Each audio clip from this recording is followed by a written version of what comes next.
So, good afternoon, dear colleagues. Today we open the Russian Day Arabics. We will be with you from August 9th through 11th, and we hope that you will be on air during all of our webinars, and we will be able to discuss all of the peculiarities and all of the nuisances of approaching to the Russian market. Probably this is the right time for the Russian market. And now I would like to introduce our speakers who will be launching our exhibition with us today. Demyan Smilovets, the head of the Department of the International Cooperation of the Federal Agency of Tourism. Demyan, good morning. Ceyhun Effendi, the Senior Vice President of the Fiber Wipe Commercial Commerce. Ceyhun, good morning. Also, we have Ekaterina Volkhonskaya, Director General of the Congress and Exhibition Bureau of St. Petersburg. Marina Morozova, the representative of the Russian Union of Travel Industry in the United Arabian Emirates. Hello, Marina. And also Anisia Yevdokimova, the deputy head of chairman of the Committee of Tourism and the Hospitality Industry for Inbound Tourism of the Russian public organization Business Russia in St. Petersburg. And now I would like to talk about why it is the right time for the Arabic countries to approach the Russian market. Why it is the right moment to do it, and why is it the best time for it? Together with our experts, we have analyzed the possibilities for approaching the Russian market, and we got convinced that it is the right time, the right moment for this. Why? In the first turn, there are the travel opportunities. There is the air communication. It was launched from September the 20th with United Arabian Emirates, and from that moment it has never stopped. Probably this was one of the first countries with which we have continued the air traveling, and it created the great opportunities for interaction, for intensive interaction between the two markets. Besides, we should mention that even before the pandemics, even before all of the borders were shut down, the experts discovered that there exists a demand from the tourists from the JCC countries. It increased significantly, and before the pandemics, from the United Arabian Emirates, we haven't seen a lot of tourists, incoming tourists, but not a few. It was about 2.5 thousand tourists per year. It was 2018, while in 2019, the number of these tourists increased by 10 times. Just imagine, more than 23,000 arrived. It is a significant growth, tremendous growth, which accounts for tremendous perspectives for development of our tourism. And it is really interesting to know that such growth was demonstrated not only by the United Arabian Emirates, but also by other countries of the Persian Gulf. We've noticed that the increase of the travelers from those countries were observed. The figures were not that dramatic. It was not by 10 times, but it was about 100% increase. Nevertheless, all of the countries demonstrated the growth in tourism. Let's have a look at the table on the screen. So you see the indicators here. The indicators are that Saudi Arabia demonstrates, which are not very bad, and we see the increase in comparison with the 2019. So in 2019, it was 4,200. It's just the beginning, and it accounts for the fact that we have the perspectives for the further growth, as well as the other countries demonstrate the growth. And we should understand, and it is natural to understand that we should not but take into account the effect of the low base. Of course, these figures are very low, but nevertheless, it accounts for very good perspectives. And we are absolutely confident that as soon as the air connections will restore, we will see that more and more tourists will get interested in Russia. We would say that the pandemics have changed the structure and the geography of the tourist flows worldwide, and nowadays we see that we would take into consideration not the tourist habit or the traditions, nor the distance for destinations. We would say that the matter of interest would be the open borders and the availability of flights. And it is natural to say that as for the countries of the Persian Gulf, everything looks very well. And if we have a look at this, we would see that Dubai would be the first one with which we restored the air connections, and the flights from Dubai are being performed in such cities as Moscow, Kazan, Samara, Rostov-on-the-Don, Ekaterinburg, Makhachkala, Caucasus Mineral Waters, and Perman, Novosibirsk. Yes, we are talking at the moment about not so many frequent flights per week. But speaking on the data that are being provided by the airlines, all of the flights are loaded, and the loading of the flights is pretty high. And there is an interest in increasing the flight program. And as for the airlines, we have Fly Dubai and Emirates who perform the transportation. Also, we would say that as for the Moscow airport, it would be Arabia from Sharjah and Emirates from Abu Dhabi. As for the Russian airlines, it would be daily flights by Aeroflot from Moscow to Dubai and Ural Airlines, which fly also 3 times a week from Ekaterinburg. Along with Arabian Emirates, we have direct flights to Qatar from mid-July. The flights by Qatar Airways from Doha to Moscow are daily, and from the end of July, the airline restored the flight program to St. Petersburg twice a week. And that it is important to mention that the traveling to our country, the tourist traveling, it is allowed, and periodically we have such traveling from Qatar, which we have the visa-free regime, and also from Lebanon, and so it is extremely important to restore and to adjust the relationships with these countries. It seems more and more promising. Let's talk about the fact why the tourists from the Persian Gulf countries need to come to the Russian regions. We clearly understand that Moscow and St. Petersburg are well known to the tourists.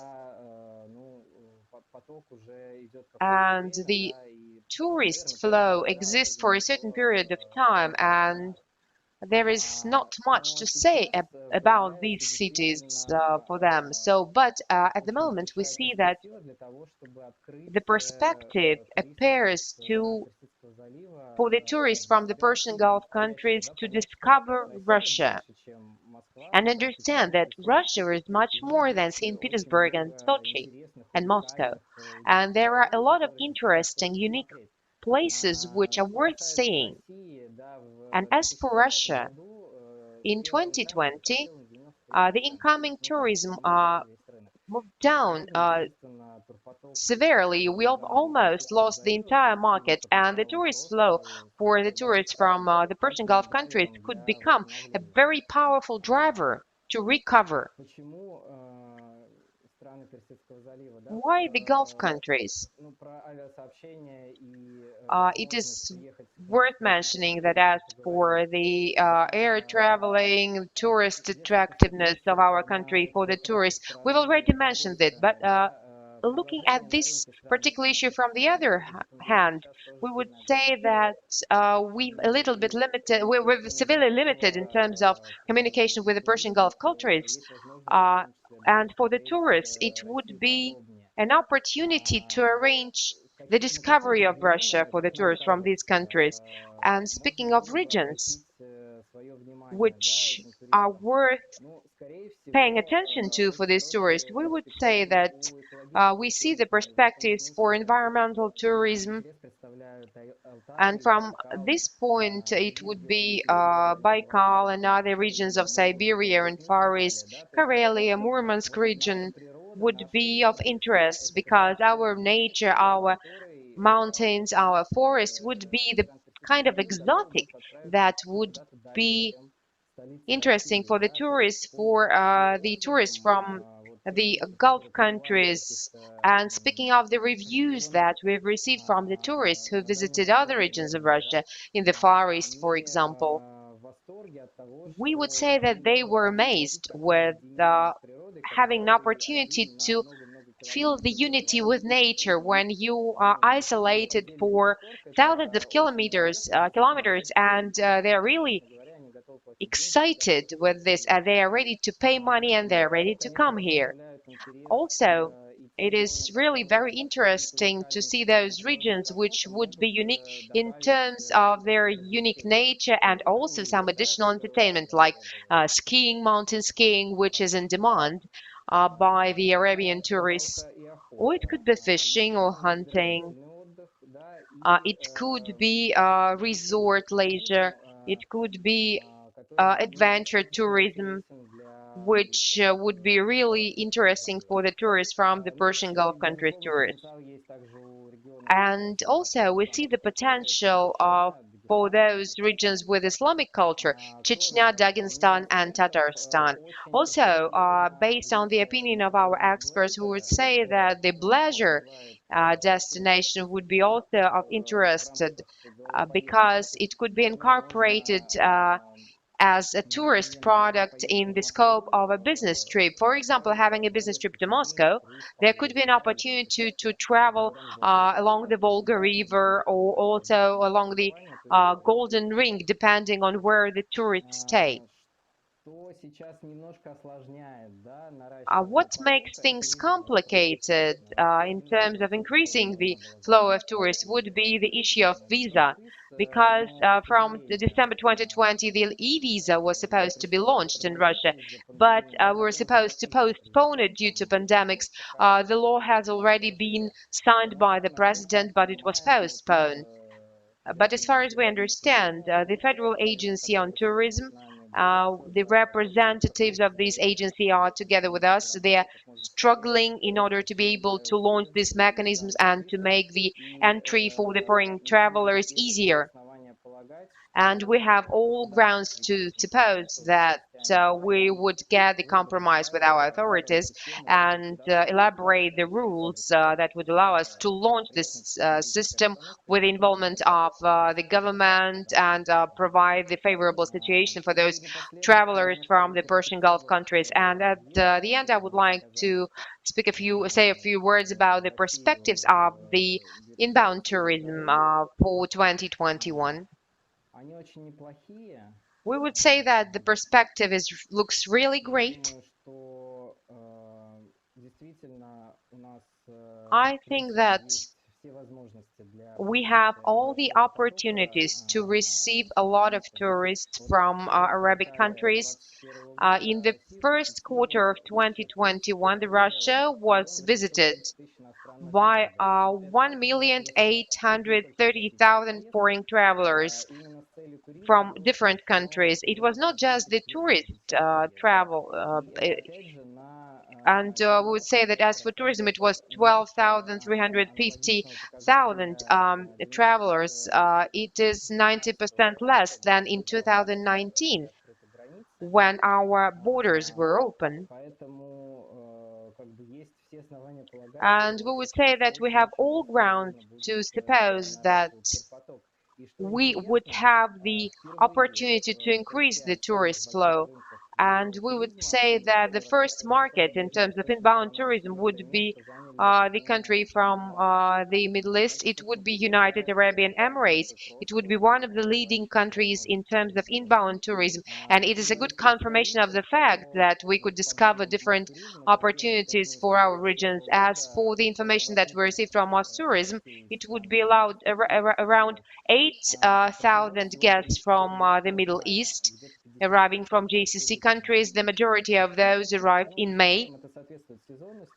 And it accounts for the seasons that we observe in tourism. There is nothing strange about it, but we would say that more than 58% of the tourist flow, more than half of the entire tourist flow from the Middle East countries was generated by the United Arabian Emirates. It's 2,900 people from the United Arabian Emirates, which is 8 times more than in January through April 2021. So we do understand that such growth is evident. And Qatar also demonstrates a very good figures, maybe not that many, 363 people, but this is 34 times more than previously. And Saudi Arabia, we had 46 travelers, which is twice as many. We don't see great figures in this, but we should take into account that those individual tourists from Qatar started to visit Russia since March 2021, when the direct flights from Doha appeared. And I would say that such indicators are really very good. And just underlying my speech, I would like to say that this is the right time to promote Russia abroad and to enter the Russian market, as far as the limitations are being dismissed, and we would see that the perspectives for tourism are opening. And we would now like to get back to our speakers. And I would like to give floor to introduce Demyan Smilevets, the head of the Department of the International Cooperation of the Federal Tourism Agency. Demyan would like to give floor to you.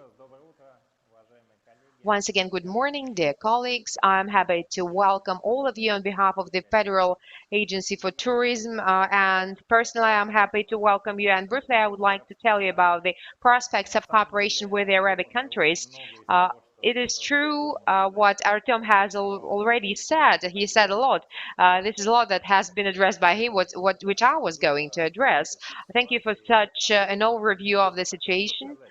But what I would like to say, the Persian Gulf countries are characterized with a large number of demanding tourists, so to speak, who prefer individual travel, luxury segment, and we see such clear interest and growth of the interest of such segment of tourists to our country. Of course, as Artyom has already said, we have a favorable situation, so we restore the airline communication. We also have the visa-free travel for many countries. Also, from January 1st, the e-visa was supposed to be launched. However, such epidemiological situation that we have when the borders are closed affects the travel and until the moment the e-visa is launched. But Rostourism is paying a lot of attention to achievement of the e-visa, and we've signed different addresses to the Ministry of Foreign Affairs to make the inquiry for e-visa, because we think that this questionnaire or inquiry is too complicated. But we still see some obstacles in the Ministry of the Foreign Affairs, which are not helping in solving the situation, but we hope that this will happen soon. As for what Artyom has already said, speaking about the advantages of our country, we would say that our country is unique from the point of view of nature and history and culture, and it is not just the story of Moscow and St. Petersburg, which would be the interest for the foreign travel. It would be Baikal, Altai, Kamchatka, where one could see the geysers and volcanoes, could see how bears are catching fish. It's really unique and it is really kind of exotic that would attract the attention of the tourists from Arabic countries. Also, we have the cruises in the North Arctic Ocean. For those people who grew up in the desert, it would be really interesting to see the ice, the permafrost, and the bears. It would be very expensive kind of pleasure, and it would be affordable by those people who are wealthy tourists, and it seems that such type of tourism has certain prospects. Speaking of the driver or attraction tourists, we see the enormous increase in the incoming tourists from the JCC countries. Of course, it was due to football because many of them discovered our country for them due to football, but they told about our country to their friends and colleagues, and it was a kind of advertisement that allowed to promote our country, and we started to get more and more tourists. And if it's not for pandemic, we would start getting more and more tourists.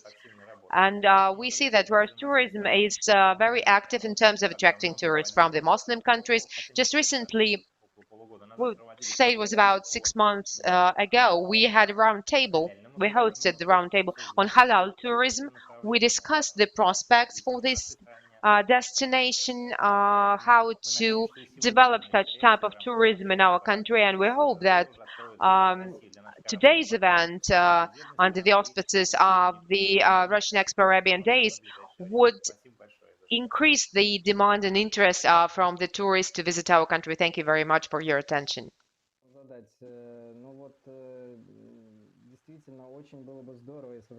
It would be really great if the e-visa starts working. What is your opinion about the influence of e-visa system on inbound tourism? At least probably it could be possible to make certain conclusions based on the pilot project that was launched in St. Petersburg. What kind of effect we could expect after it is launched? And to what extent the inbound tourism from the JCC countries grow? Thank you very much for your question. Speaking from the point of view of the global statistics, we would say that if any kind of visa limitations are eliminated, it would result in increase by 20–30% in terms of inbound tourism. And we think that such e-visa, if it's launched in our country, country-wise, it will result in growth of the inbound tourism in the same scope. And we would also hope that such e-visa mode would be different from the pilot mode that we launched from 2018. And speaking from the point of view of e-visa in St. Petersburg and Far East, when a foreign person could arrive for 8 days only. For example, when we were talking with the Japanese tourists, they said that they arrived to Vladivostok and they wanted to take a railway trip to Khabarovsk to enjoy the nature of Russia, but there was no such an option available because due to the size of the country, it was not possible to get into this 8-day time frame. And now this e-visa will be provided for 16 days. And speaking of the Japanese tourists, we would say that it will be possible for a Japanese tourist to arrive to Vladivostok, enjoy the beauty of the nature in the Far East, visit Moscow, St. Petersburg, from any point, from any location in our country to enjoy the beauty of the country, and 16 days is not that little. So 16 days will allow to enjoy the beauty of our country. We hope that as soon as we launch the e-visa, we will get more and more tourists from the JCC countries. So, as one of the regions that you've mentioned, which would be of interest for the tourists from Arabic countries, you've mentioned Kamchatka. I'm deeply convinced that it's a very interesting region. It's a region that would be of interest for different tourists from different countries, especially for tourists from JCC countries. It is really an exotic part of the world, but would say that as for Kamchatka, it has certain limitations in terms of the hotel premises. It also has certain limitations in terms of services. I'm sorry, I haven't heard your question. Maybe you could repeat because the part of the phrase just disappeared, probably due to bad connection.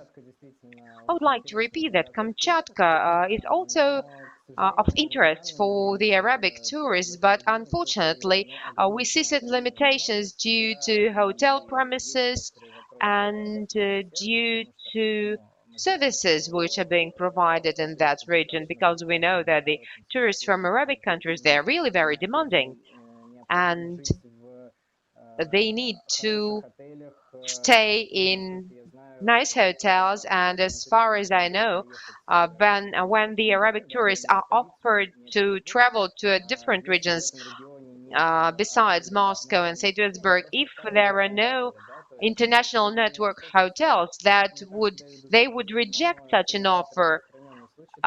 This is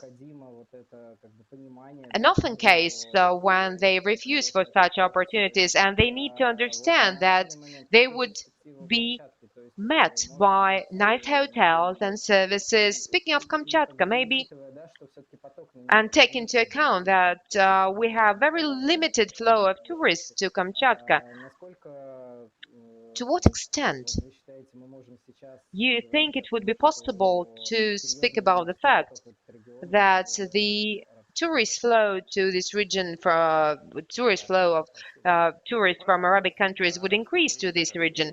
You're absolutely correct. As well as I've already mentioned in my presentation, they are demanding tourists, and they are ready to get the high quality services for money they spend. We think that the Arabic tourists that are wealthy enough, but those who have a certain sparkle of adventure, who are ready to sacrifice their comfort for 5, 7 days, but get unforgettable impressions and emotions in being diverged into the wild nature.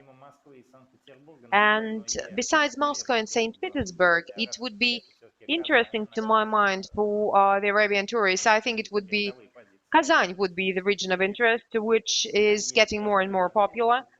It has nice hotels. It is also a Muslim region. It has halal hotels and also halal food provided in those hotels. That is why it would be interesting. And also, it would be interesting for different foreigners to come and to have a look at Russia from the train window. Not just a conventional train, but those trains that go at the Trans-Siberian Railway. Such type of Trans-Siberian Railway luxury trains where they could take such a comfortable ride and to enjoy the beauty of Baikal, Siberia, and other regions. And I think we also have very interesting cruises along the Volga River. This option could be at our tourist disposal of those tourists who arrive from the JCC countries. And also we have the Emperor's Route. Those types of routes that introduce the history of the emperors Russia. I think this would be of interest for our guests. Thank you very much for your answer. And probably I have the last question. Speaking of the plans of cooperation with the JCC countries that Rostourism has, and how to promote Russia for this market. Thank you. Speaking of your platform, I would say that we utilize this platform, Russian Expo Days, for promotion of our country to the foreign market. I would say that it's not a secret that we've used this platform with India, Germany. That is why we pay respect to your platform. Thank you very much for provision of this platform. And I would also like to say that we, as for further attraction and promotion of this destination, we've hosted different webinars for the representatives of the Russian tourist industry about halal programs. It was dedicated to the interaction with the tourists from the Muslim countries. We've provided recommendation for receiving tourists from Arabic countries. We've described the portrait of an Arabian tourist. We've described different types of tourism and programs dedicated to halal food, accommodation of the tourists from Arabian countries, and also tours. I think this webinar was very helpful, and a lot of regions paid interest to this webinar. We would say that the compliance of our tourist attractions to halal requirements would be one of the instruments to provide comfortable stay for the tourists from Arabic countries, which we have already paid attention to. And it would provide an opportunity to introduce different cultural programs. And also, St. Petersburg Economic Forum allowed to host the meeting of Zarina Deguzova, the head of our agency, with the representative of the council, tourism council. And during this meeting, Zarina Deguzova described and discussed the opportunities on how to promote tourist opportunities, and also she discussed the involvement of Russia into international projects with Qatar. And also we have the contacts with the Ministry of Tourism of Saudi Arabia, and we discussed the prospects for cooperation. And for many times, we've discussed the investment projects in the field of tourism for both countries. As for Saudi Arabia, we also have very interesting and rich history in terms of organizing Hajj, but it's also more associated with Hajj and outbound tourism when the Russian citizens travel to Saudi Arabia. It would be a different destination, but we have interest in interacting with our partners from the Middle East, and we continue our work on how to attract tourists from these countries. It's not exactly the same topic, but I would say that I used to work in the Ministry of Nature Resources, and I would say that we've been endeavoring the Kamchatka, and I would say that for Saudi Arabia and the United Arabian Emirates, they are really enjoying the falcon hunting. And when Vladimir Putin had a meeting with the authorities of Saudi Arabia, they were discussing the falcon hunting, and so people were taking tours to Kamchatka, and they caught several falcons, and those falcons were given to the authorities of Saudi Arabia. And we would say that there are some overlapping interests of Kamchatka and Saudi Arabia. It's not exactly the same topic for discussion, but thank you very much for your questions. Thank you, Demyan. It was really very informative. You've answered all of the questions. Thank you very much. And we say. And now I would like to invite the Senior Vice President of Commercial Operating Fly Dubai, Ceyhun Effendi. Hello. Once again, good afternoon. Good afternoon, dear colleagues.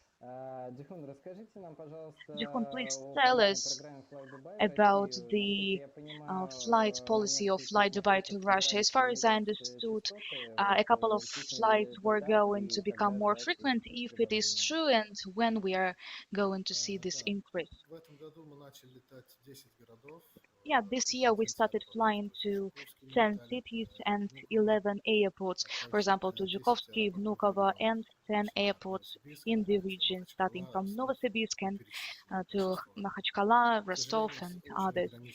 Unfortunately, I'd like to say that the flights are limited mostly once a week. Moscow, Zhukovsky, a bit more frequent, but it really influenced the touristic flow, and the average load was high, so the demand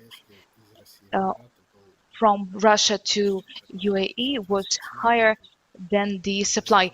That is why the price up to the season when the season starts, the prices went really high, so more than $10,000.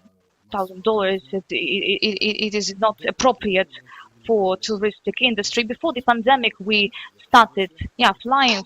2 years we were flying to Sochi. This is what you can see took our biggest parts of touristic flow, from UAE to Sochi.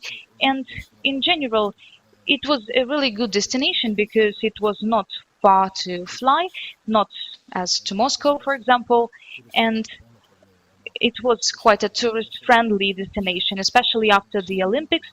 The infrastructure was adapted to tourism, which made the ground for that. I was really surprised that there were no flights to Sochi, to St. Petersburg, despite we questioned that, because these cities were supposed to be, for example, we allowed to fly to Perm, but we couldn't provide enough tourists there. So I suppose that till the winter, the situation will develop.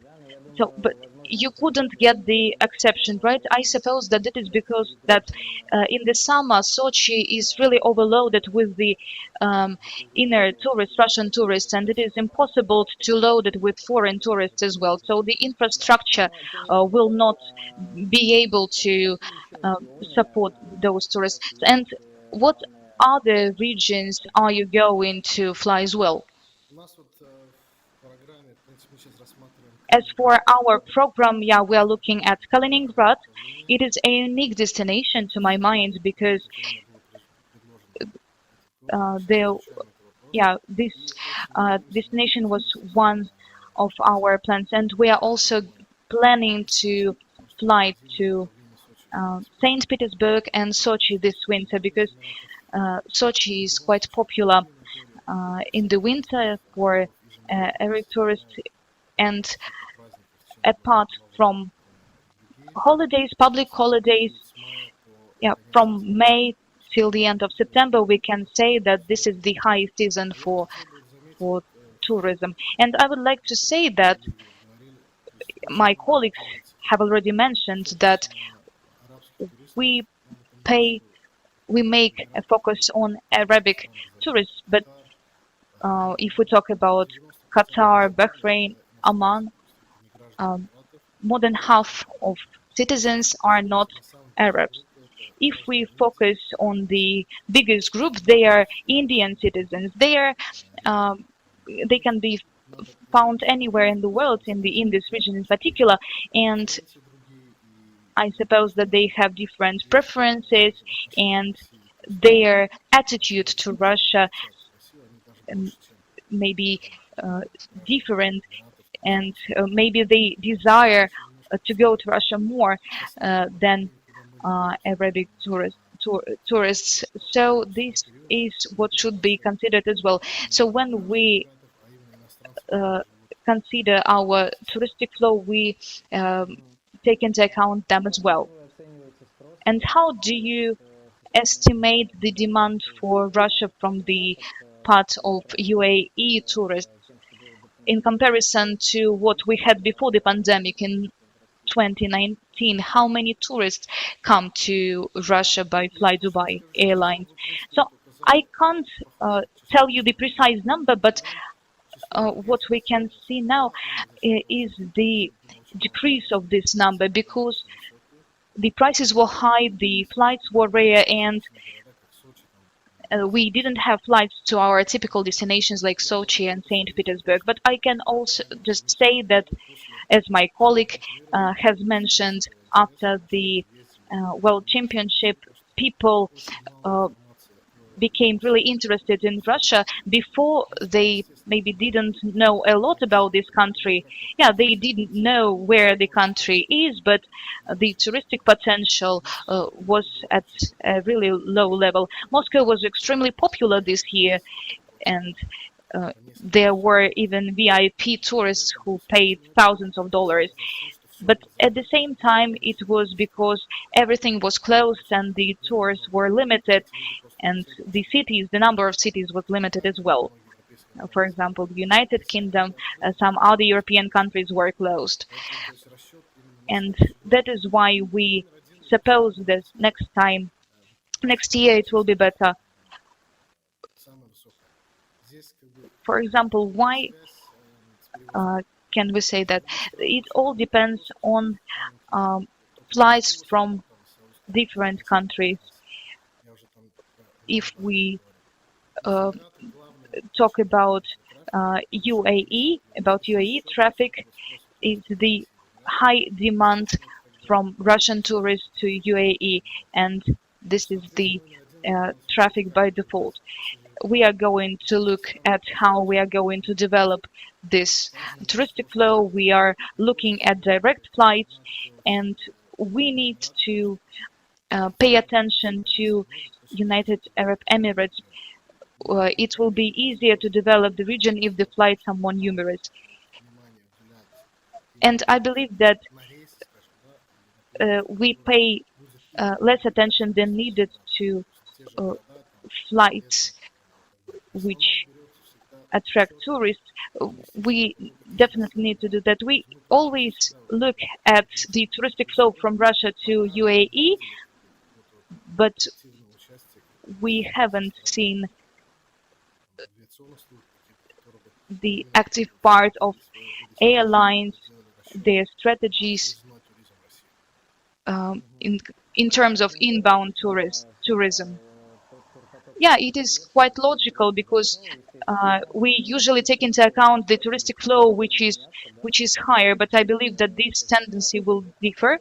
It will change. And Jihun, I would also like to ask you the following question. You said that the prices, because the flights were less numerous, the prices they went high. And what do you think the chances are that this year the prices are going to down due to the flights being more frequent? Let us say since October, for Russian tourists there will be less destinations. For example, Turkey will be not the main destination, and if the flights aren't rising in number, that will lead to a price increase. We are hoping for St. Petersburg and Sochi to be open. Maybe Kazan. For example, now we have only one flight a week to Kazan. Yeah, flights aren't overloaded, but once a week isn't enough. It should be 3 or 4 times a week, at least. We also need to keep the prices low. That is why we need to have a lot of flights. And this is what will boost the touristic flow. And how do you believe the airlines will go to recover in the new reality? How they can operate in the new reality? Maybe nobody can load their flights 100%, return to the previous levels of activity. But in the nearest couple of years, will airlines and air companies be able to recover 80% of their previous activity? And if not, how they are going to survive? For example, Fly Dubai in particular. We were happy more and lucky more than other companies. Dubai as our base airport, it was from the first days it was active and open to tourists. Since last summer we started accepting tourists, and we back to the normality up to 70% of our previous activity, and this is, I believe, a high indicator. This summer we make about 80% of our flights. And since in the summer UAE receives less tourists, we opened new directions for our tourists. We entered new markets. For example, I could say that the first time this year we went to Turkish resort. Before we didn't have such a demand. We also fly to Albania and increase the number of flights.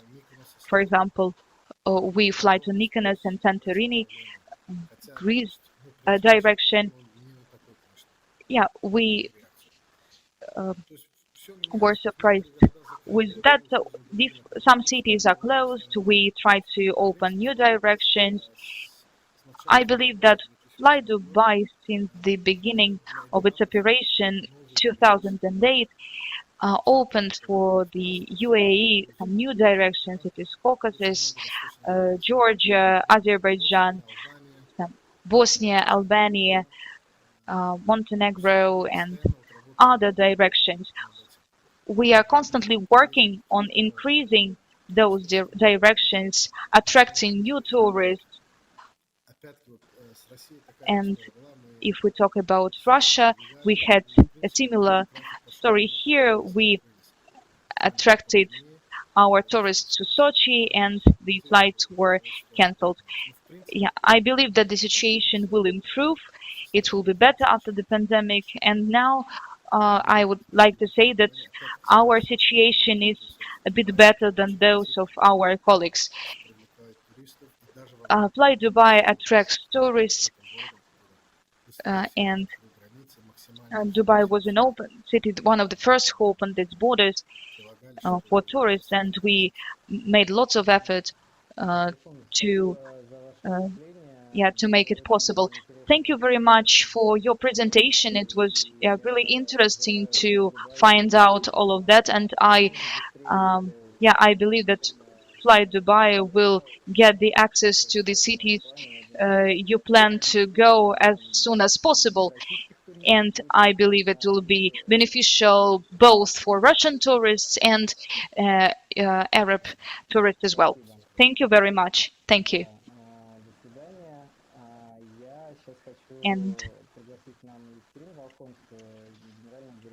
And I would like to invite Ekaterina Volkhonskaya from the Congress and Exhibition Bureau of St. Petersburg. Hello, Ekaterina.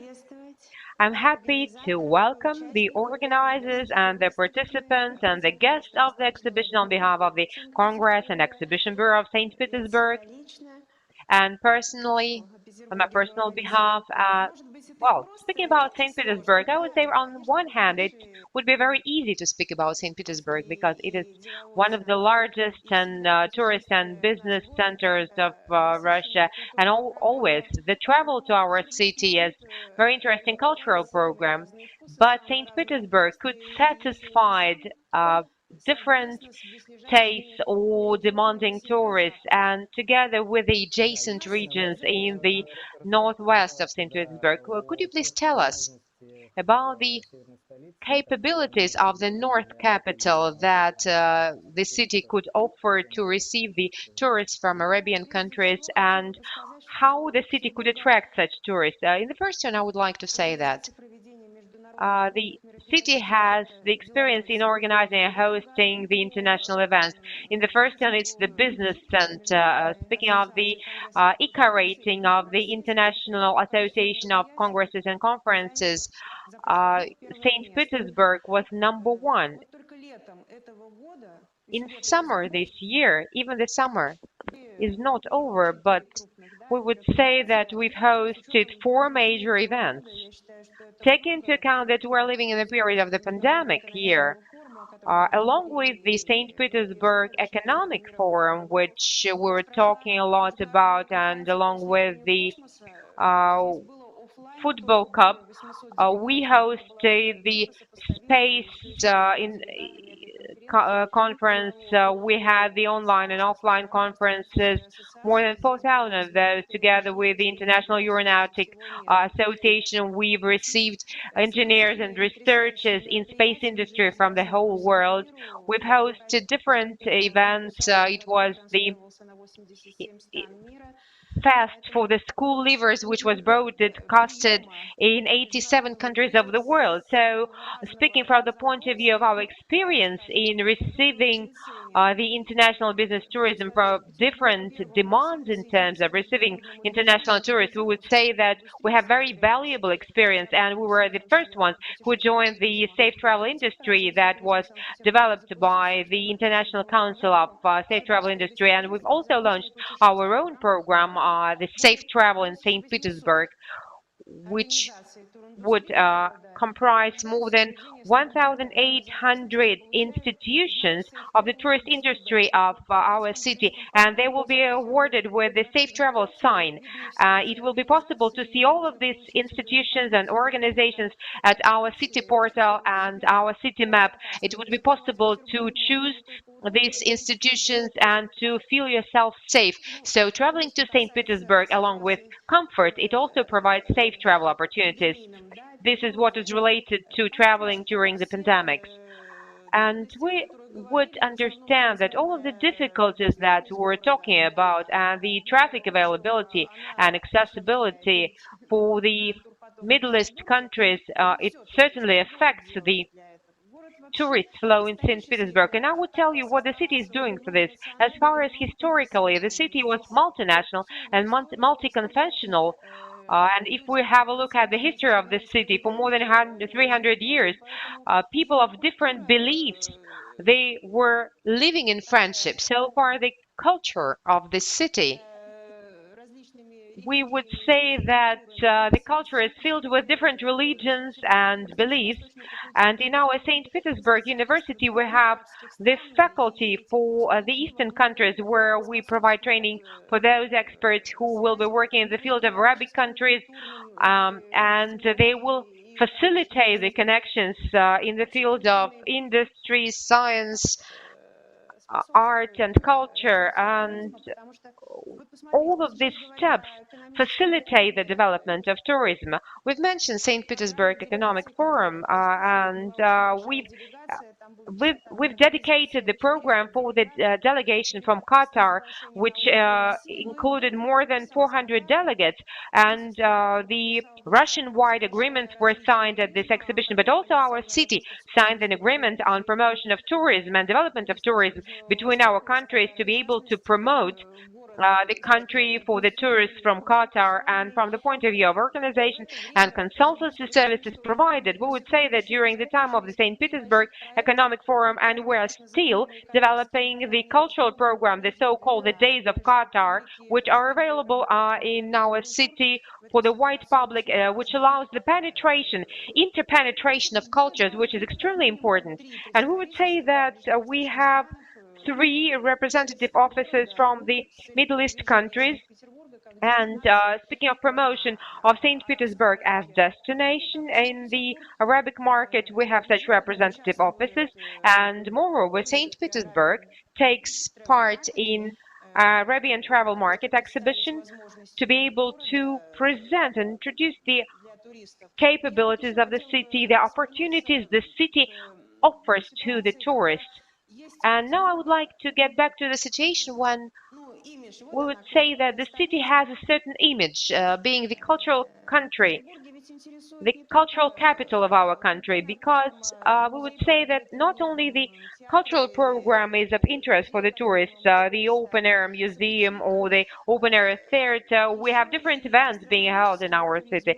Also, we could offer gastronomic tourism. You were talking about the nature tourism, but we would be a travel hub for the northern part of our country, for the northwest of our country.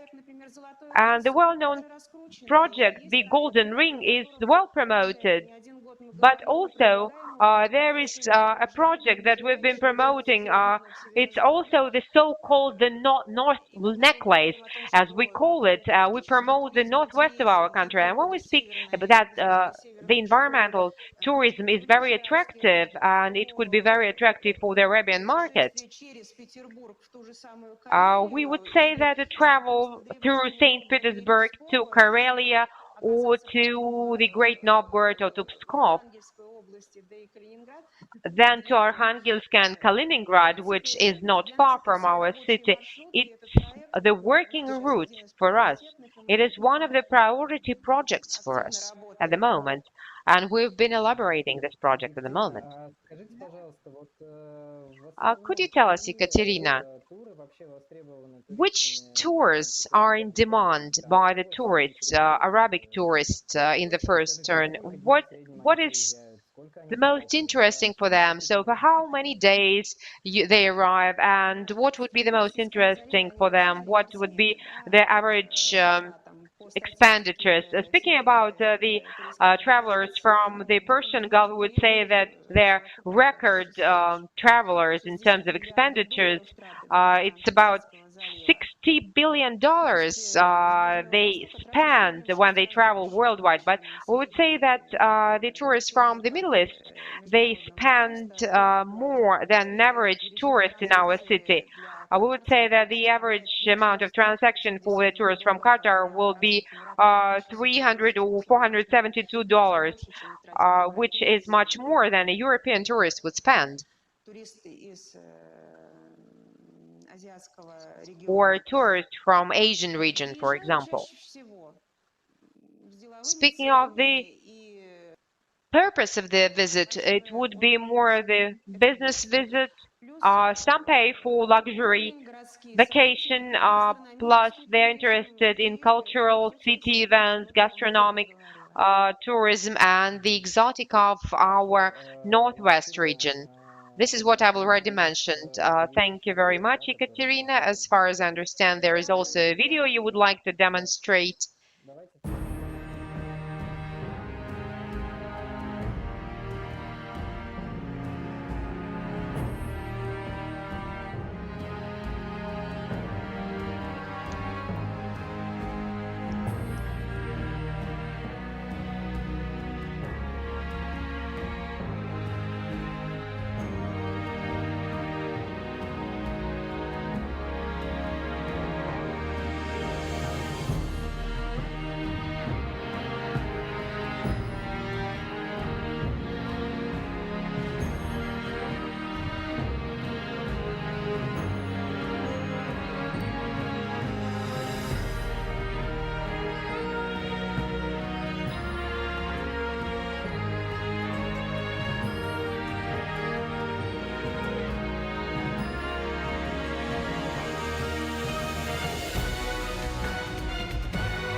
Yeah, Ekaterina, thank you very much once again.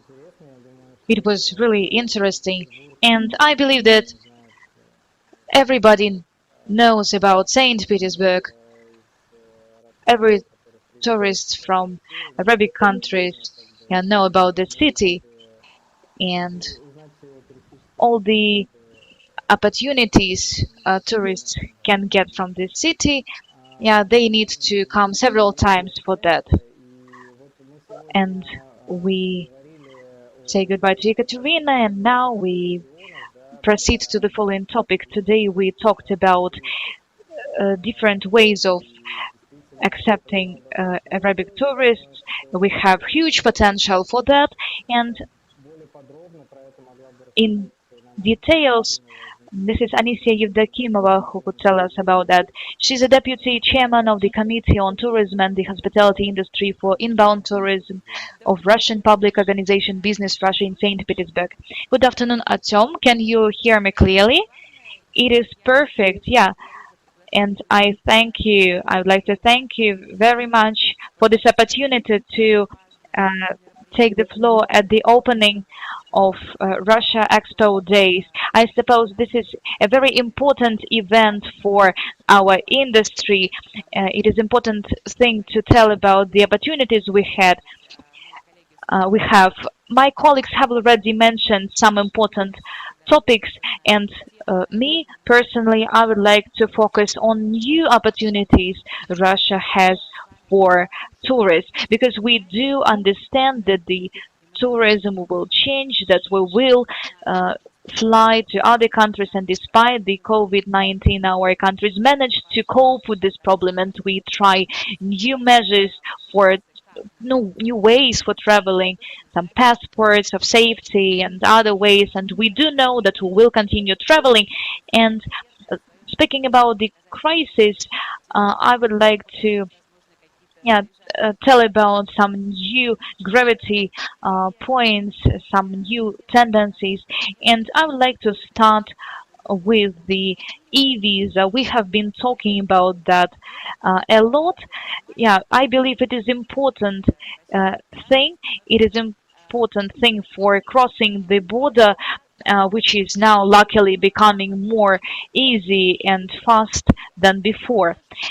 Of course, they are direct flights as well, which are now launching by in our countries, by GCC countries, by Russia. And my colleagues have already mentioned that Fly Dubai make flights to our country, Arabic Emirates, and this is what allows us to understand that this trip, this journey is affordable. You can apply for e-visa, and just in a short period of time you can buy tickets, you can go to the Russian Federation, which is the first stage of any trip. Of course, they are affordable prices as well, because if we compare the economics within the Russian Federation, the currency is ruble, but those differences in currencies, they make, for example, five-star hotels in Russia more attractive for foreign tourists. In Moscow and St. Petersburg, such hotels are much cheaper than in European countries, where lots of tourists come.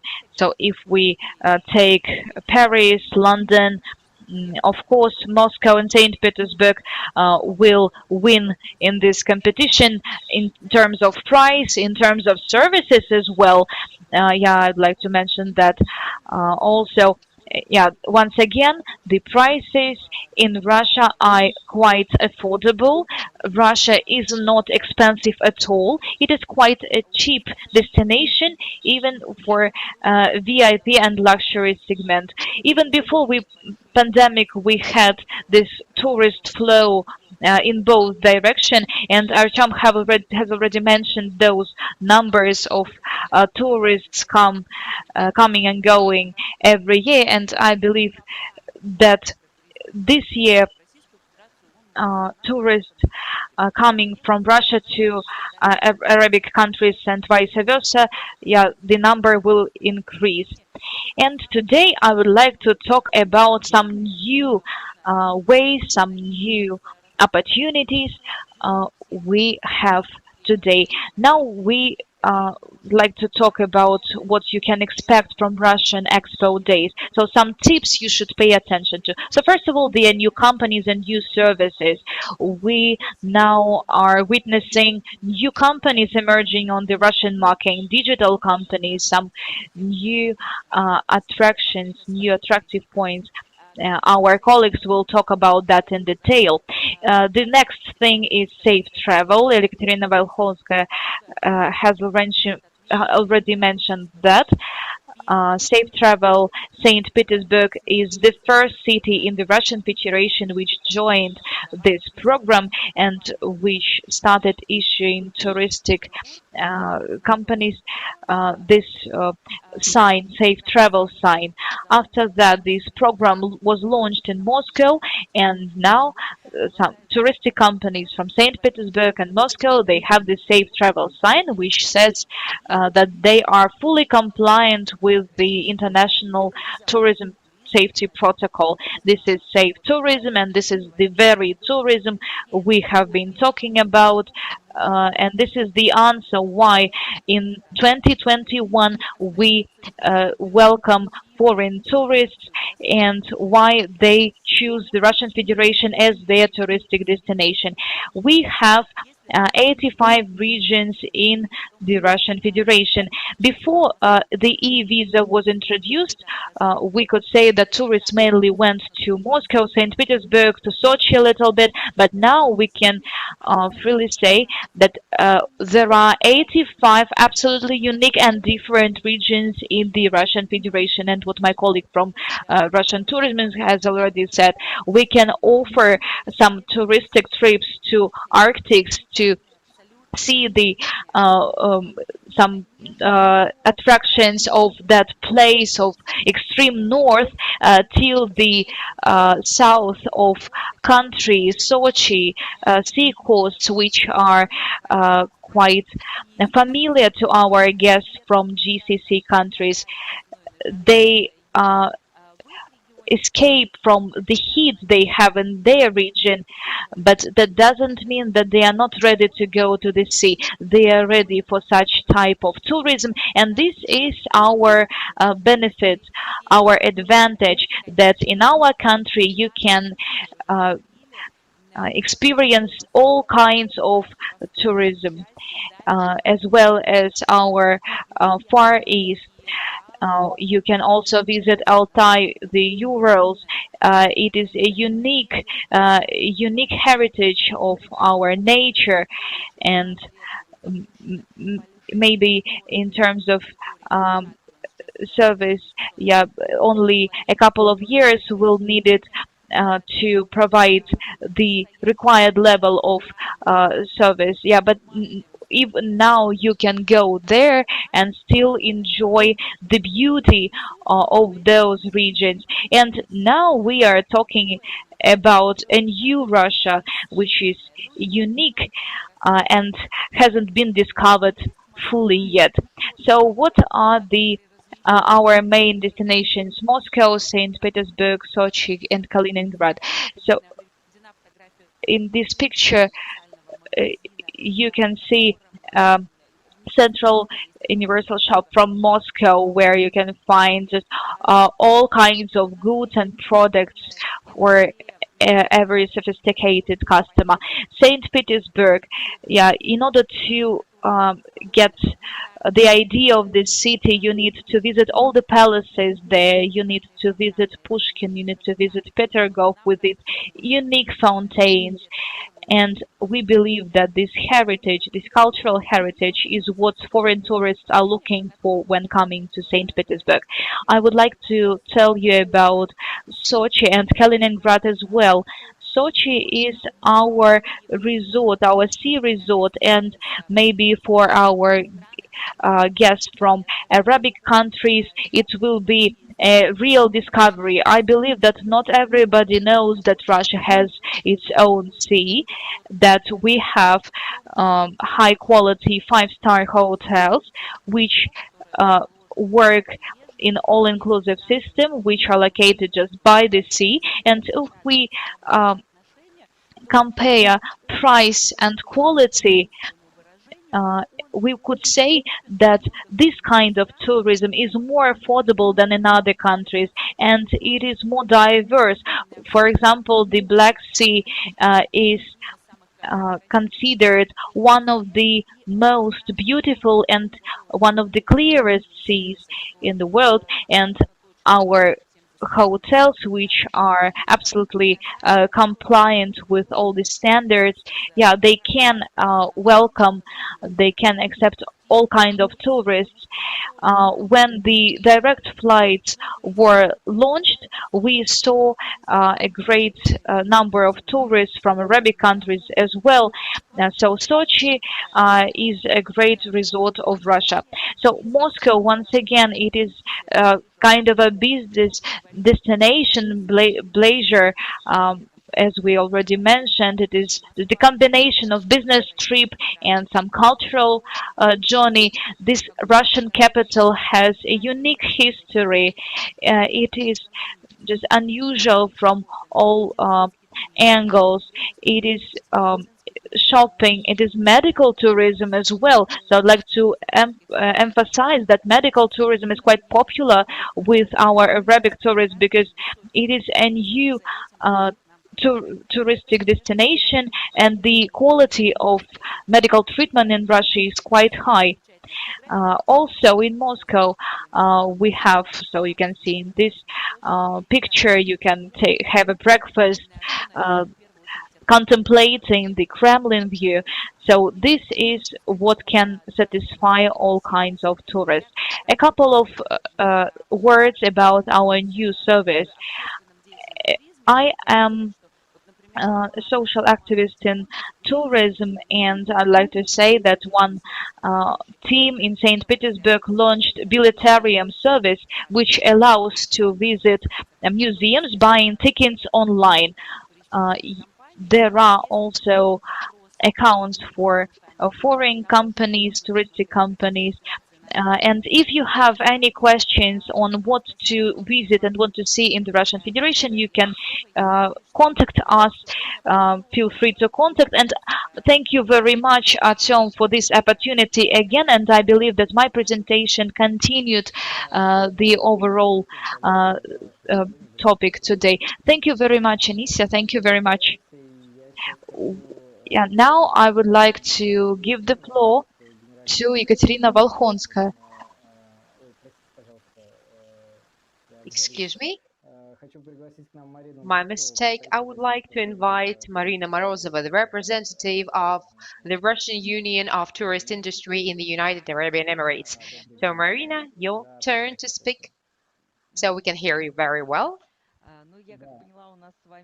As far as I understand, we have a question-answer format.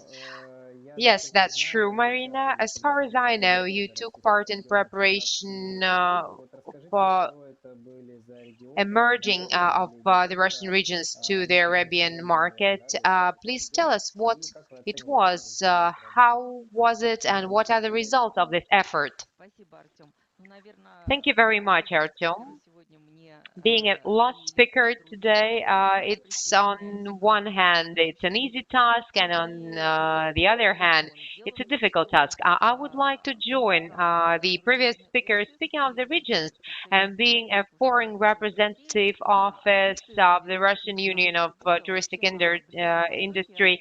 We are open in the Middle East since 2015, but I've been engaged in the work with the Middle East. I've been working with it since 2000. 2008, and I see the increase in interest, and I see this evolution and the interest towards the Russian Federation. And I would say that it's interesting to see and to understand that the travelers from the Middle East, they know that they are able to visit Russia, and it's comfortable and safe from the point of view of their expectations. And so historically, we see, and I'm in agreement with all of the speakers and with you, Artem, for the travelers from the Middle East, it is very important on the level, on what kind of level of services is provided and the availability of comfortable accommodation. And so far, when we started our advertisement campaign, a promo campaign, we were thinking about the infrastructure and availability of this infrastructure in different regions. And in the first turn, we were taking into consideration Moscow, St. Petersburg, Kazan, and Sochi. And from the point of view of the interest, those points of attraction were really very interesting, and I was involved in the promo campaign in all of the 4 regions, and probably one of the most dynamic was the promo campaign of Sochi. This is what Ceyhun Efendi said when they arranged the Fly Dubai direct flight to Sochi with allocated seats for a certain tour operator, tour company, though the tickets were on sale, and we would say that this flight was loaded. In terms of loading capacity, it was in both destinations, and it was really nice to recognize when we speak about the travelers from the Middle East, especially when we speak about the travel from Dubai to Sochi and the return travel, not the Russian travelers who were interested in traveling to the United Arabian Emirates for vacation. And in this respect here, I would probably make some corrections in Anisia's presentation, the previous speaker, from the point of view of the fact that Sochi is extremely attractive, used to be extremely attractive for the travelers from the Arabic countries, but when she mentioned about 90% of the residents of the Middle East would be the expats, but we would say that the matter of attraction for them would be not just the sea and beautiful landscapes, but for those who live in those countries who live at the shores of the warm Persian Gulf. They would be not so much interested in sea, and they would be more interested in wonderful landscapes, and the mountain cluster would be more in demand in Sochi. We would say that it would be a Meretinsky cluster and the new venues which are the legacy from the Olympics. Those were the benefits that provide different activities, including the Formula One track, and such elements of infrastructure would be the matter of interest for the travelers from this region. And it's really very difficult to amuse them, but the other regions have their own peculiarities. St. Petersburg being my native city, my home city, and the favorite place that I also promote, being a professional and being a human, I would say those locations would be of very much interest, and such a city could offer different routes, starting from the cultural capital, gastronomic capital, premium capital, including travel tickets to museums, etc. But here I would like to mention that from the point of view of attracting this category of tourists, they need to experience wow effect. They need to have something, as we would say, Chinese would be the tourists of Facebook and Instagram. To a certain extent, the travelers from the Middle East, they would also be the travelers of Facebook and Instagram. They need to demonstrate a beautiful picture. But on the other hand, it would be more comfortable and relaxing travel. And all of the regions that have been listed provide a wide range of shopping opportunities, which is one of the key aspects for attracting tourists from the Middle East. And it would be an extremely important element of their culture, because they are to buy gifts for themselves, for their relatives, friends, etc. and they are very good spenders, people who spend money, and it's also a benefit for a destination. Well, Marina, speaking about the wow effect, as for Kazan, what was wow effect in Kazan? As for Kazan, in the first turn, it would be the mosque. The Kur Sharif Mechet leaves an unforgettable impression, and also the respect to culture. Also, when we speak about the premium segment, it would be a helicopter ride to Sviazhsk and Bugor. And so another wow effect, Bulgur, it would be the biggest printed Quran, the holy book of the Muslims, which is encrusted with precious stones.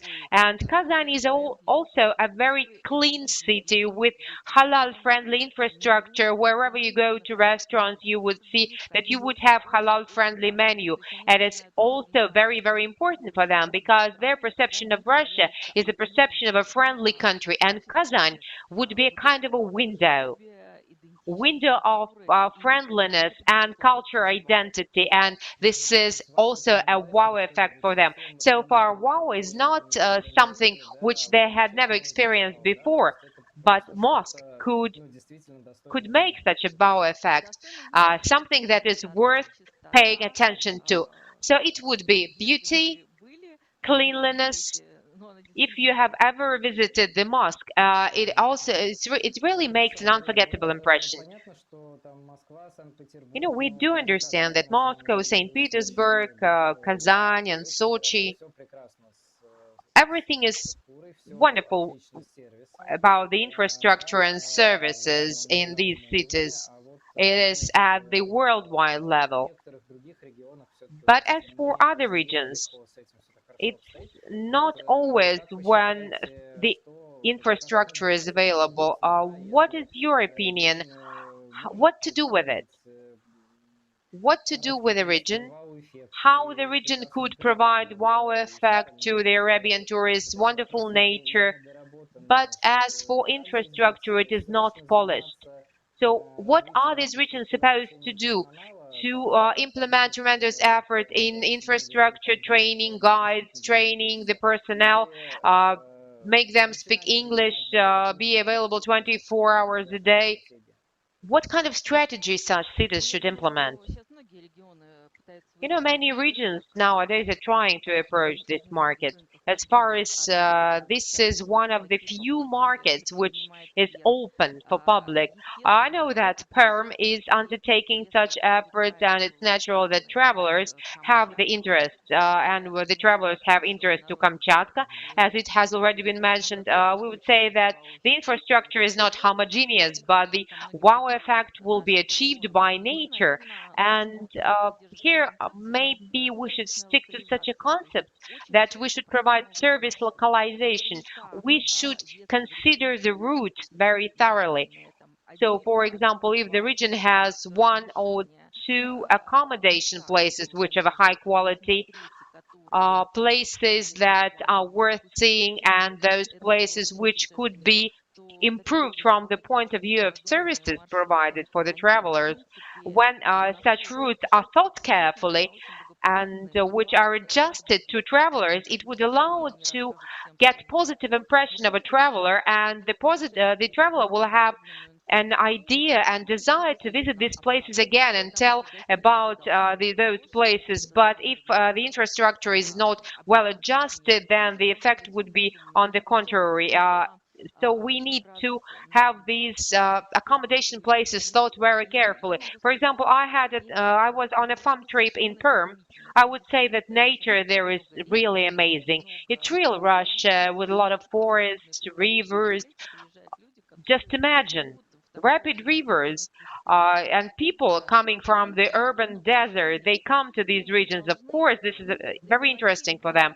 But we should think carefully all of the details of their stay. For example, if they are provided with a two-storied cottage, it should be well thought that we have the investors who are ready to invest in construction.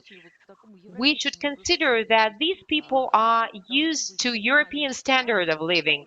So far, those should be the master bedrooms with all of the conveniences. So far, the people who are staying in these cottages, they do not need to go downstairs if they need to use the utilities. All of these things are supposed to be well thought. So far, if something needs to be adjusted for the travelers from the Middle East, and if we're talking about the travelers from India or Arabian tourists, they do not like to travel in groups.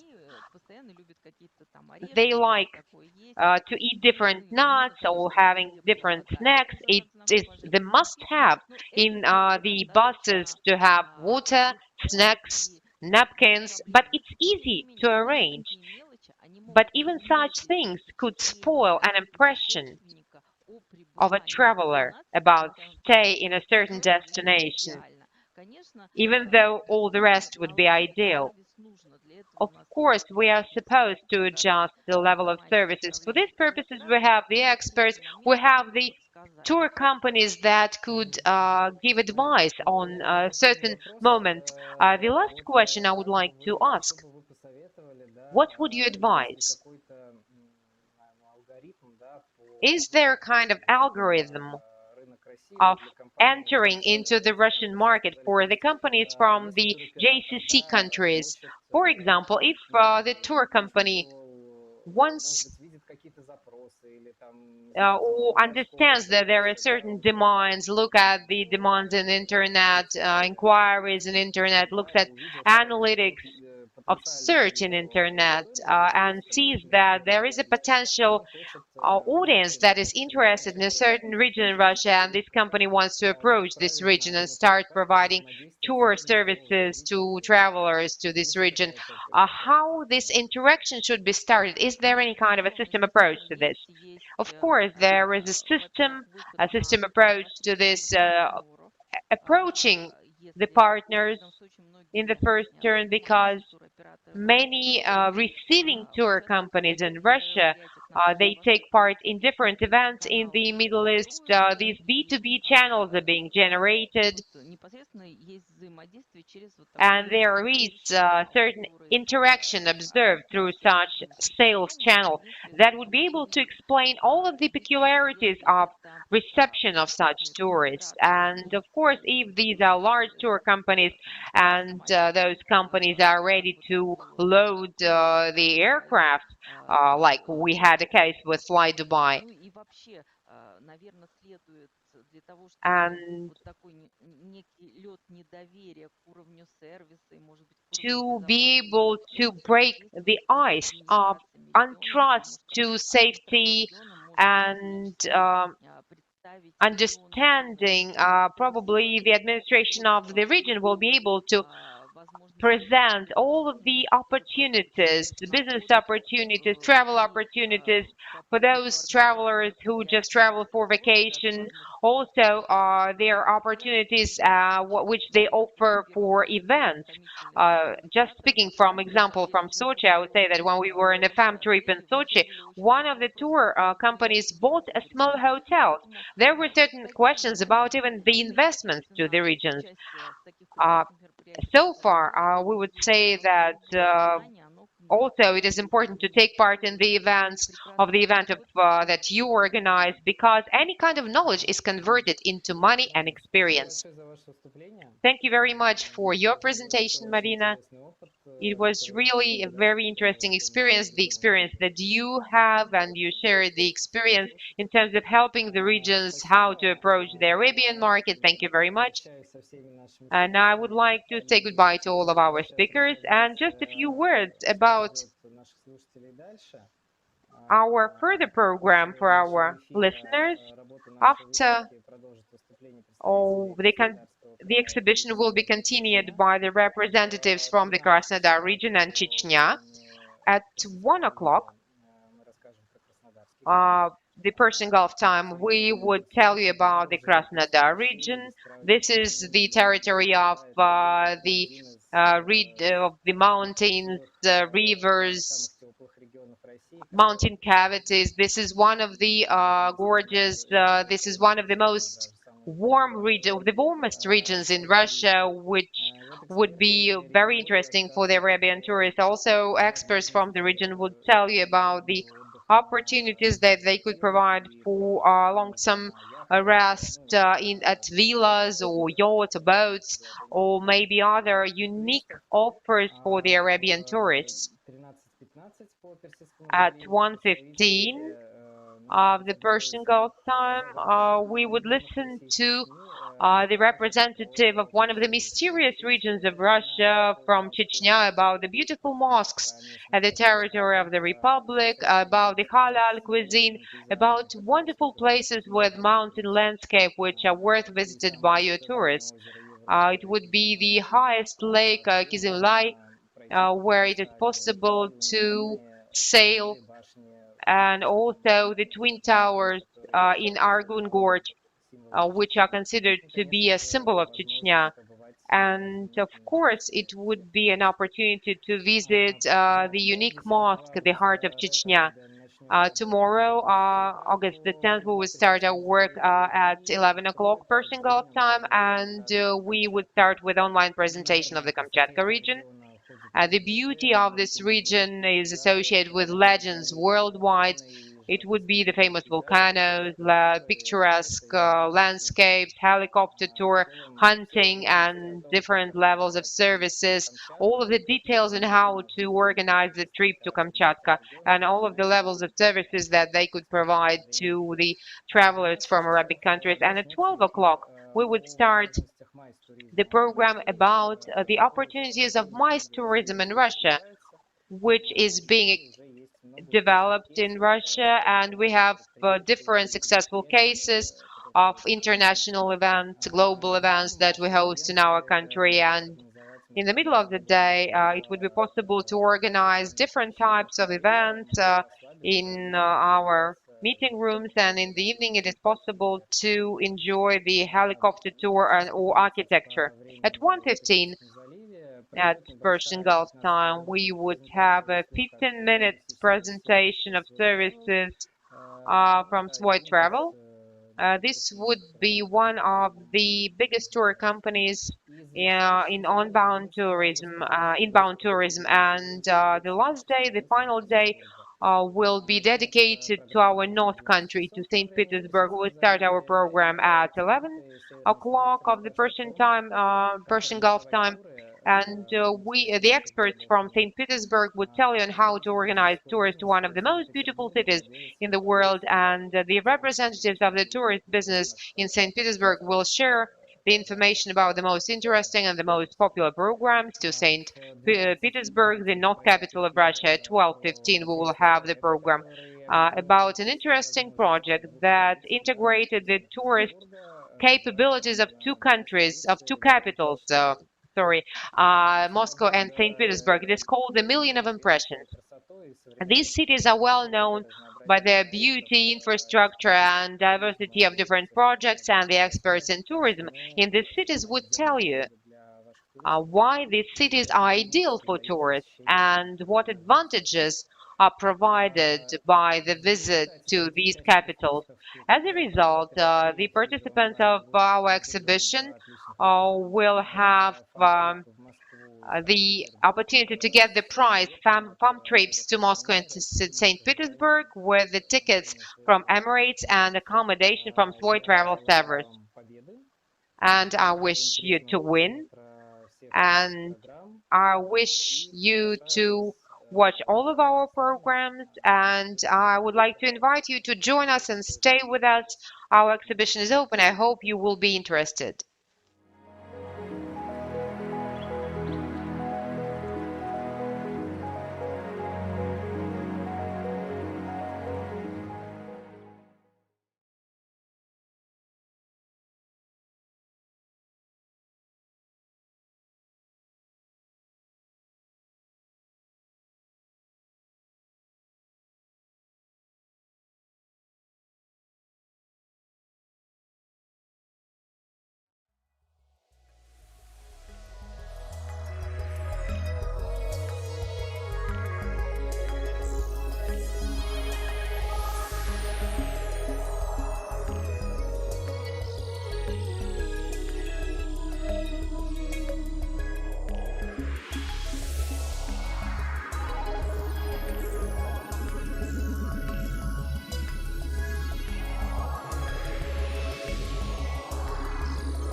Assalamu alaikum, dear friends. I'm happy to welcome everybody on our event, and thank you very much for joining us today. I would also like to thank organizers of this event, Profi.Travel, Federal Agency of Tourism, and Russian Export Center for supporting us in promotion of traveling to Russia. Allow me to introduce myself. My name is Timur. I'm the Managing Director of Dolores Travel Service. So let's start our meeting from a little introduction. Our company is a part of Dolores Travel Group, which was founded back in 1998. As an inbound tour operator and DMC in Russia, we were established 6 years back with base office in a beautiful city called Sochi, which is in Krasnodar region. Dolores Travel has branch offices in Dubai, Tashkent, and Almaty, which gives us an advantage in accepting payments in local currencies for our partners' convenience. We are an IATA certified agent and permanent member of most major travel affairs and exhibitions, participating or visiting and promoting Sochi constantly, in collaboration with many marketing groups in different regions of the world. As a professional tour operator, we provide a wide range of services, of course. Budget sitting coach, combined tours between several cities like Moscow, St. Petersburg, Kazan, and many others across Russia. If you have your own designed itinerary or you want us to create one for you, we will be happy to quote you both. Ready-made packages for hassle-free traveling, including all services, are per your convenience as well. Since we are representing the biggest country in the world, we have enough capacity and space to host big MICE projects or celebrations. Different type of activities can be offered for those who is looking for action. VIP terminal at the airport for private jets, for business lounges, and concierge services will take a good care of very demanding clients. The online B2B engine helps our partners to get instant information and the reservation of most demanded segment services like accommodation, transfers, city tours, or entrance tickets. And of course, a couple of new products that me and my colleagues will tell you more about today. Following infographic here represents number of happy foreign travelers handled by Dolores Travel back in the good old days before COVID war. 2020 was an absolute zero for inbound business. We reminisce before COVID times very much and hope to recover again from next year onwards, and the destination that allows us to say so is called Sochi. So most of you probably heard of Sochi before, but might not know well about it. Today we will introduce you with this beautiful place, and first we will start from understanding its location. As you can see on the map here, Sochi is located on the Black Sea coast. It's surrounded with neighboring countries such as Georgia, Turkey, and Bulgaria. Sochi is stretched 140 along the Black Sea coast and considered as the southernmost city in Russia. So how to reach Sochi? Unfortunately, non-stop flights are currently not available due to COVID restrictions. However, I have to mention that we had Fly Dubai successfully operating from Dubai to Sochi in 2019. This year you can come via Moscow, Istanbul, or Tashkent mainly. But we hope that next season Fly Dubai will return with its regular flights from Dubai, and we plan to launch charter flights from Kuwait, Riyadh, and Doha. Sochi is one of the leading and most famous Russian resort cities, which hosts around 88 million tourists annually. It is recognized as number 3, the most popular city in the country and the most comfortable city for living. Why? Because the average temperature in summer is plus 30 degrees and in winter is plus 10 degrees. It is always sunny, green, nice weather, and only in 40 minutes drive from the coastline placed gorgeous mountain resorts. So in one place you can enjoy both sea and mountain activities year-round. That's why we say that Sochi is a year-round destination.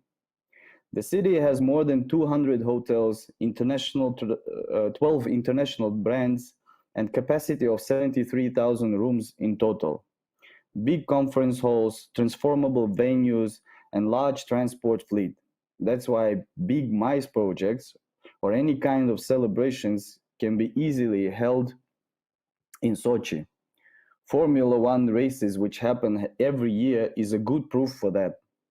We've got 2 marine ports with lots of beautiful yachts, cruise liner, which I will tell you more about later, water bikes, shipping boats, so all kind of water activities are there, including fishing in the open sea. First and the biggest amusement theme park with roller coasters, dolphin shows, circus, and many other attractions.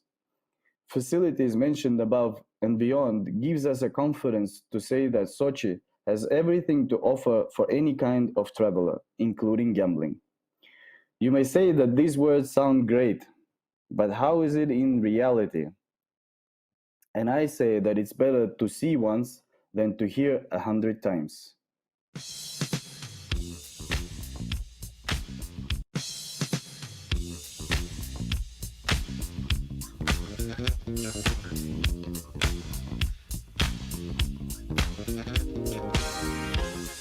Yeah, you ought to know, act just like you know. Whoa, you just ought to know. Yeah, when you're feeling down and low and you need a place to go. Oh, just pick up your shoes and go to the hottest place you know. Oh, where you can free your mind and have a good time. Just step right up, hurry, to the fire line. Act like you know this is your way to shine. Act like you know there's only stars in the firelight. Where the vibes are real, start kicking up your heels. Yeah, you ought to know. Well. The fashion is dressed to kill, so if you dare, put on your dancing wear. Yeah, and you'll find yourself under a spot that'll make you hot to try. So if you move in time and you're feeling fine, just step right up, hurry, to the fire line. Act like you know this is your way to shine. Act like you know there's only stars in the firelight. Where the vibes are real, start kicking up your heels. Yeah, you ought to know. Well. Act just like you know.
Actually, there was some technical problem because the video didn't work until the end. But anyway, okay, let's continue. I hope everybody enjoyed the video and got impressed by the destination. As for me, I have one more product that I promised to tell you about earlier, which will conclude my today's speech. This product is called Black Sea Cruises. On these pictures, you can see a cruise liner. It may not be big as Oasis of the Sails or of the Seas, but it's quite cozy and charming inside. The cruise itself is a week-time journey with several stops on the way in natural and historical cities of our country. During the cruise, you get meals 3 times a day, different sort of entertainment on board, and city tours in the ports of the presence. Liner is also equipped with a swimming pool and children's club to keep the kids busy from parents. So all you need to do is only enjoy the view, sea breeze, and relax. Charming, isn't it? Dear friends, I hope you enjoyed my introduction today and I have earned your attention on this beautiful destination in Russia. This is not the end. My fellow co-participants will tell you more about Sochi after me. And as for me, I have to thank you for your attention. Please feel free to approach Dolores Travel Russia at any time by the contacts on your screen. Shukran jazilan.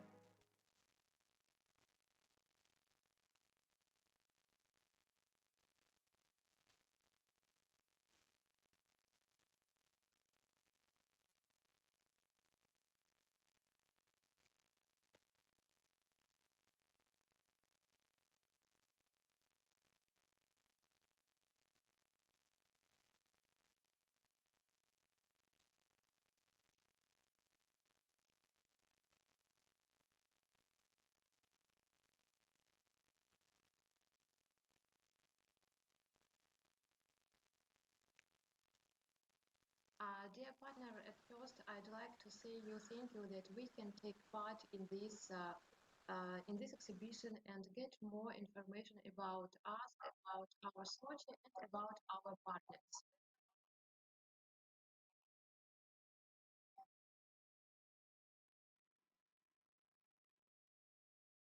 We are the company who has launched the first direct Dubai flight in Sochi. We are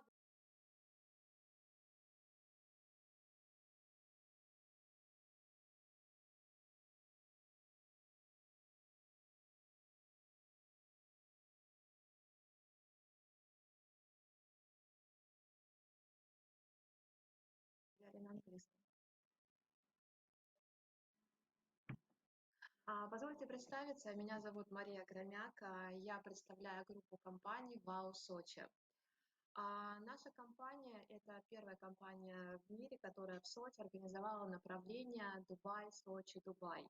В 2019 году нашей компании был поставлен рейс, где мы приняли около 12 тысяч дубайских детей. Они размещались в Красной Поляне, им очень кластер, и в центре Сочи. In Krasnaya Polyana and also in Sochi. Also, our company is the company that enhances the such destinations in India, Nepal, Sri Lanka, Africa, and China. We receive a lot of inquiries from our guests and we welcome them in our hospitable city, Sochi. Our company is the first company that built a unique venue for hosting different events in Krasnaya Polyana. This is Bau Arena.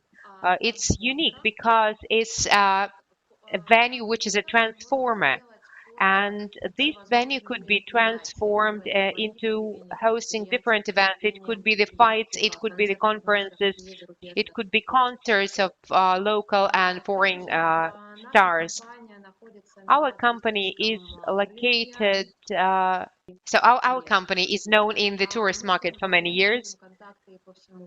We are in contacts with our colleagues worldwide. We are ready to work with a limited number of guests, and we mainly concentrate on United Arabian Emirates, India, and China. We organize the tours for our foreign guests. We provide visa support. We arrange flights from different countries of the world. Also, Sochi is a very popular resort all the city round. So we are the resort of 4 seasons. Every guest will be around to find something interesting in any season of the year.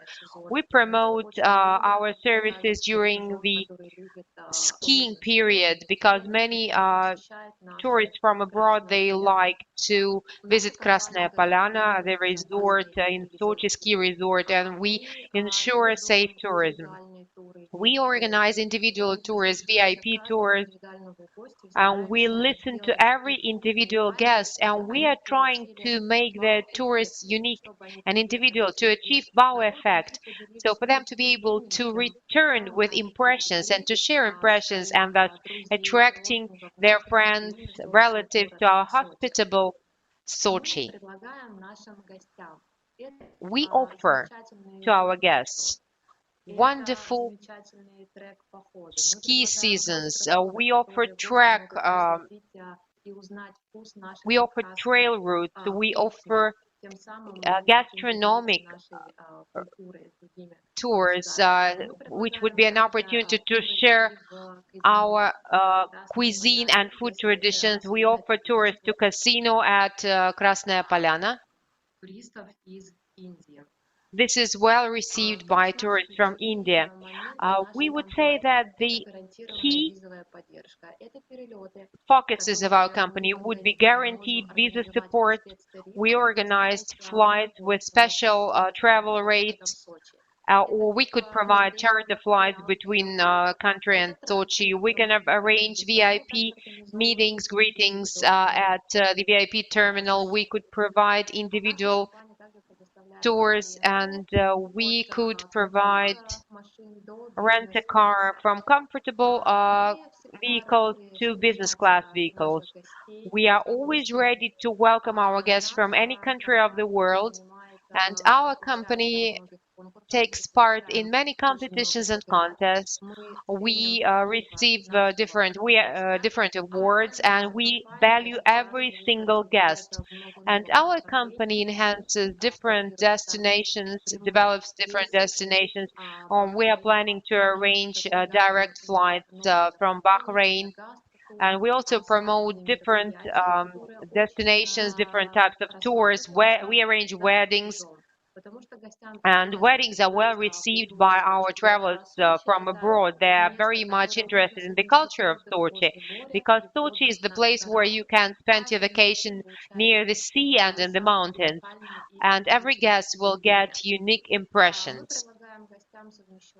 For our guests, we offer joint combined tours where they can get accommodation in the center of Sochi and also combine it with accommodation in mountains. Our company is always open for contact. We are ready to work with our partners 24 hours a day. We are ready to offer individual unexpected tours. We have interesting entertainment park. We have different individual projects which we could offer, and we will be happy to communicate with you. Thank you very much for your attention. We stay in touch.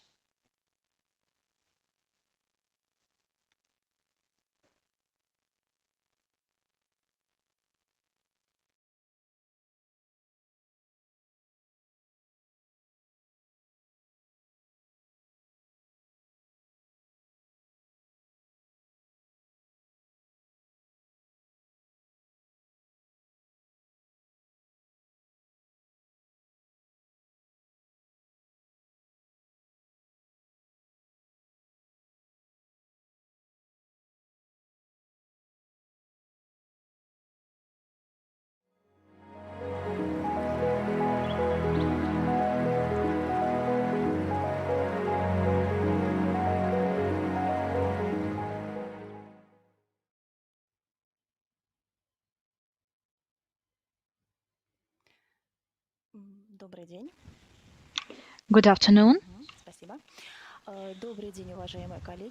Good afternoon, dear colleagues, dear partners. Thank you very much for the opportunity to deliver a presentation here on our partners webinar. My name is Anna Yashina and I am a Riviera tour operator, head of MICE and DMC department, and today I'm going to tell you about the opportunities our company provides and our main offers, and as well as our partners who have already delivered their presentations. We are a touristic operator for inbound tourism, welcoming tourists in the Krasnodar Krai. We provide all range of services from visa support to organizing large-scale events. Today I'm going to tell you about two major things we regularly do, which our foreign tourists like especially, and we are really proud of that, and we believe that we need to enlarge this activity. So first of all, this is gastronomic and wine tours across the Krasnodar region. As Timur has already mentioned, the Krasnodar region is comparable in size with France. It is located in the south of Russia. We have two seas, Azov Sea and Black Sea, and such an interesting location made it possible for agricultural situation, which the Krasnodar Krai is famous for. So we have a unique cuisine, Cuban and Caucasian cuisine. So Cuban cuisine is close to the Russian one. We are proud of our borscht. They are also vegetables, cereals, fish and meat, which our foreign tourists especially like. Caucasian cuisine, they are just extremely wonderful lamb, meat, trout, different kind of cheese, fresh vegetables and spices, which is maybe quite familiar to our Arabian tourists. Krasnodar region has more than 30 wineries in 6 districts, and they are completely different as in France. They are able to host about 20 tourists. They may be small-scale wineries which produce about 4 types of wines, and they may be even factories and plants who produce their own wines. They are producing just unique types of wine. What else can you try coming to the Krasnodar Krai is, of course, Russian tea. Almost all Russian the tea which is grown here, especially in Sochi. Yeah, you can try in Matestan tea plant. Also, you can try it in a kind of a tour with which features Russian ensembles as well. What else can you try is cheese and Caucasian meat. A couple of words about how we deliver these products to our tourists. We do understand that our tourists come for a limited period of time, so that is why we organize one-day trips, gastronomic trips for our tourists. For example, when a person resides in Sochi and has one day to visit wineries, for example, we have weekend tours, no more than 2 nights, and we have corporate programs for our clients. Now I would like you to take a look at how it usually happens. So this is what our one-day trips look like. You can see the tea, you can see the fish, which you can catch right in the sea and try there. You can learn how to make some meat dishes. Now about weekend tours.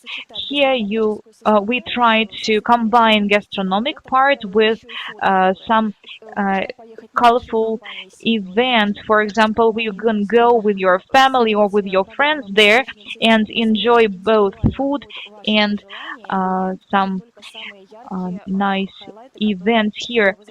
They can be tailored up to your needs and wishes, of course. And we also have corporate programs which you can also increase by a kind of a show.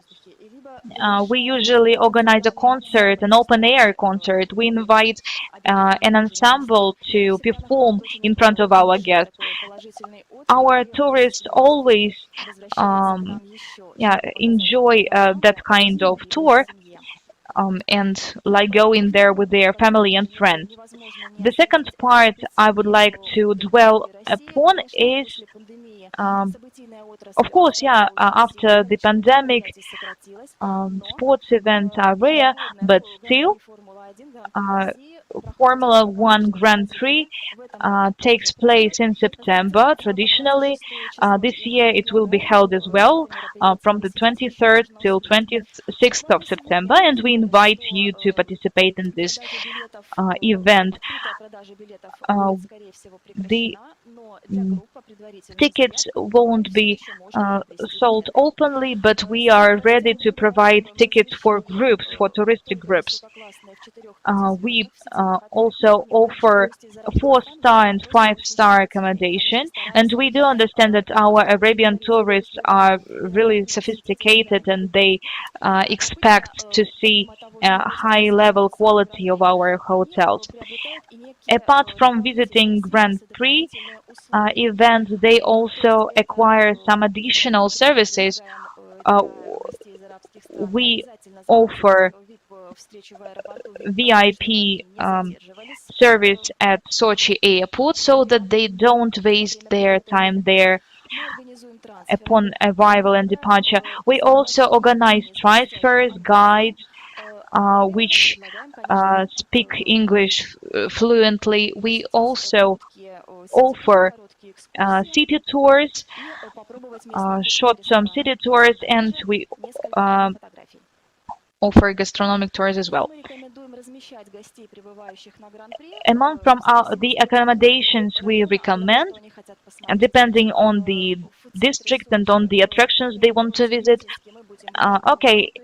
in the city center, Sochi city center, they will be able to be closer to the sea and do some water activities. Another opportunity is to be located in the mountains, being next to the gambling centers and sports venues. How can you diverse your presence in Russia, in Sochi, to make your stay here more dynamic? I definitely could recommend you boating. It is about 2 or 3 hours, but the experience is just unforgettable. We have also some extreme sport activities, bungee sport, which you can see in the picture. We have one of the highest bridges in the world, and we also offer hiking and going mountain to the mountains. We have 3 mountainous resorts. This Rosa Hutor, Krasnaya Polyana. You can go there to enjoy the magnificent view of the city. If you come to visit the Grand Prix of Russia, you can also visit the restaurants with the picturesque views on the sea. And I would also recommend our farm restaurants because we provide halal products there. If you are interested in that, we are ready to tell about that in detail, so feel free to contact us, and I will be glad to hear from you soon.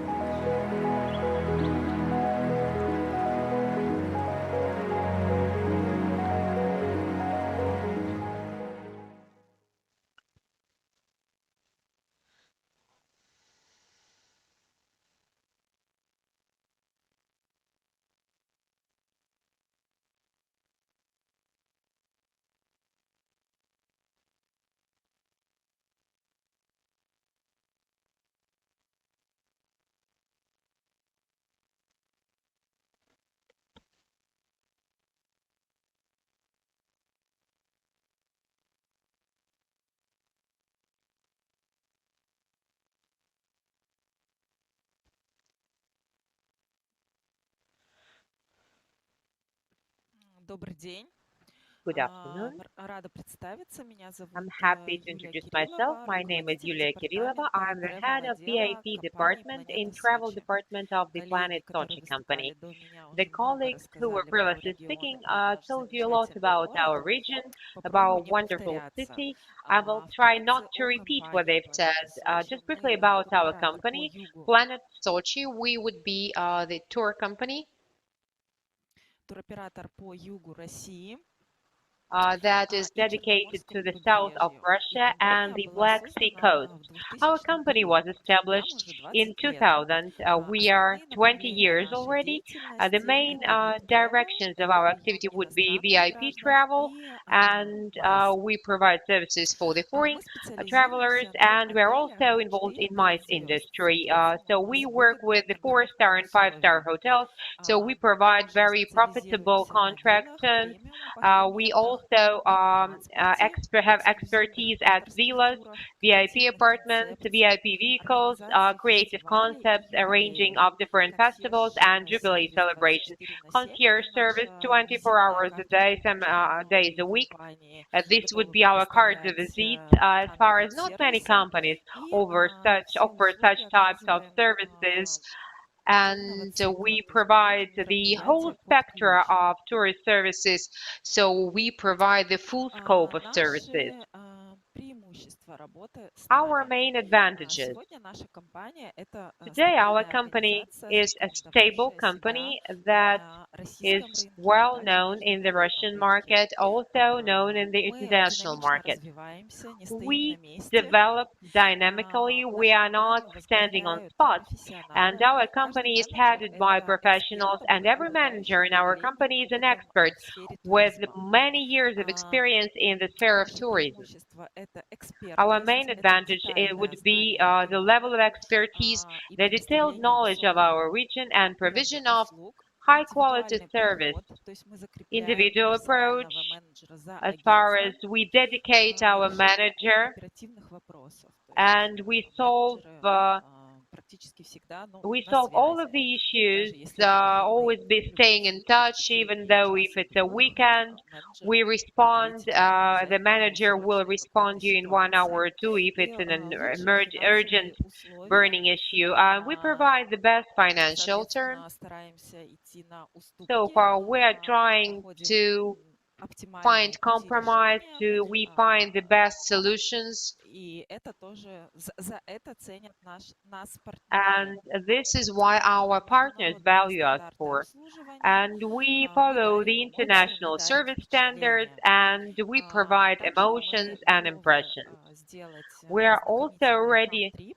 to У arrange нас the несколько fam trips. фан-трипов уже We've с arranged арабскими странами. familiarization trips Одни из with the первых Arabian countries. начали We развивать were one of the first это who направление. started У нас был to фан-трип develop and с promote this дубайскими destination. туроператорами в We arranged the fam 2016 trip году. for the Далее tour operators выступали from Dubai, for tour коллеги с companies from Кувейта. Dubai in Поэтому 2014. сейчас We немного also ситуация received our colleagues затормозилась в from связи Kuwait, с even though the коронавирусом, но situation готовы дальше has slowed развивать и down due продвигать это to направление. coronavirus inspection. We are ready to promote this.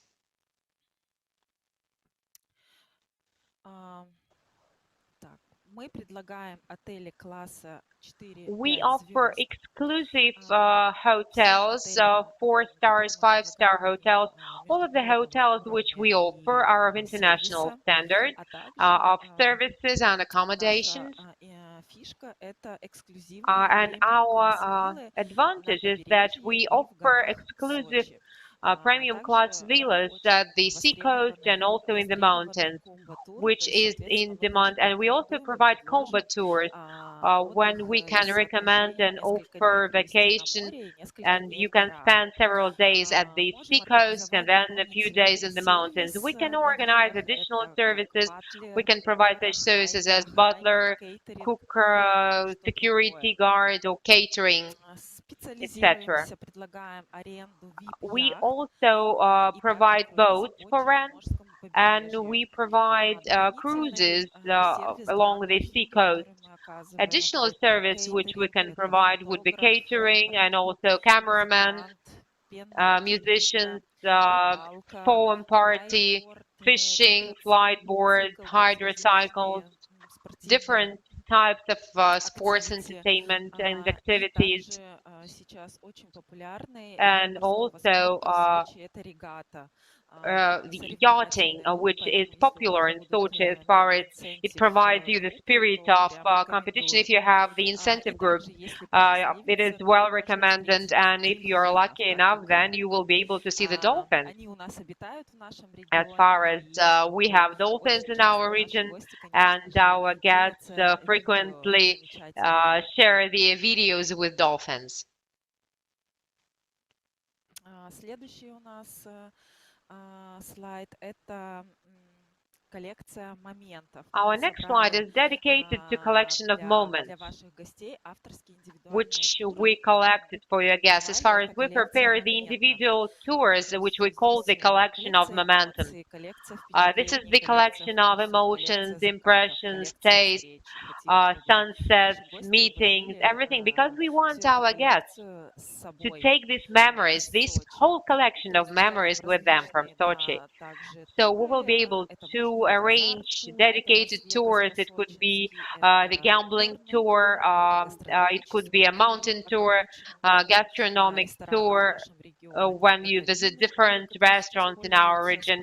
Also, wine tours, which are in demand nowadays, extreme tours, and of course, event tours for different events. For example, in September, from 23rd to 26th of September, Sochi will host Formula One. So far, we will be waiting you to visit Sochi and your guests to visit our city. We can provide concierge service, which allows to book the best restaurants, the flower delivery, ticketing to different events, boat rental, transfers, VIP terminals, any request. We will be able to organize with our concierge service. And we can organize individual tours to the best places in Sochi and Abkhazia. Here you see our contacts, my personal contacts, our YouTube, Instagram, Facebook. You see it here below. If you have any questions, you are welcome. We will give you the details. We will provide any kind of assistance. Thank you very much for your attention, and I stay in touch.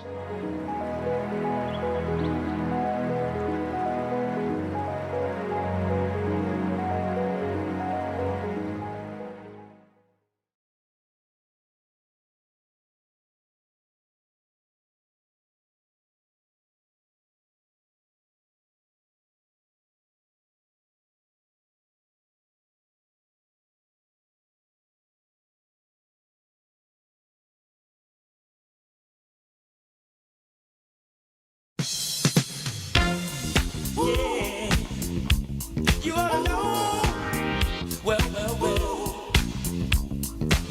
just like you know. So we set the stage for you to see that dancing makes you really wanna be. Yeah, the latest hit, you can count on it. You'll be the star.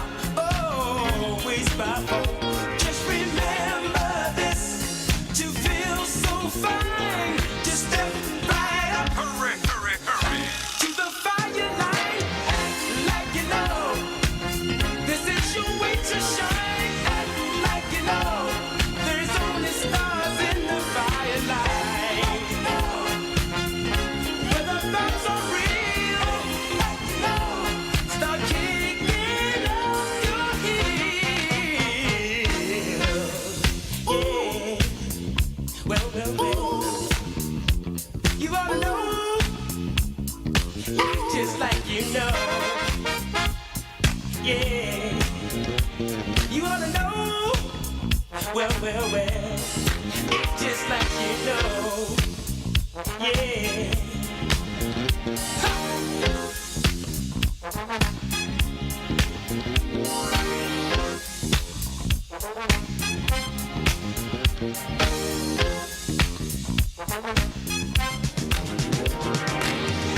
Like you know, this is your way to shine. Act like you know, there's only stars in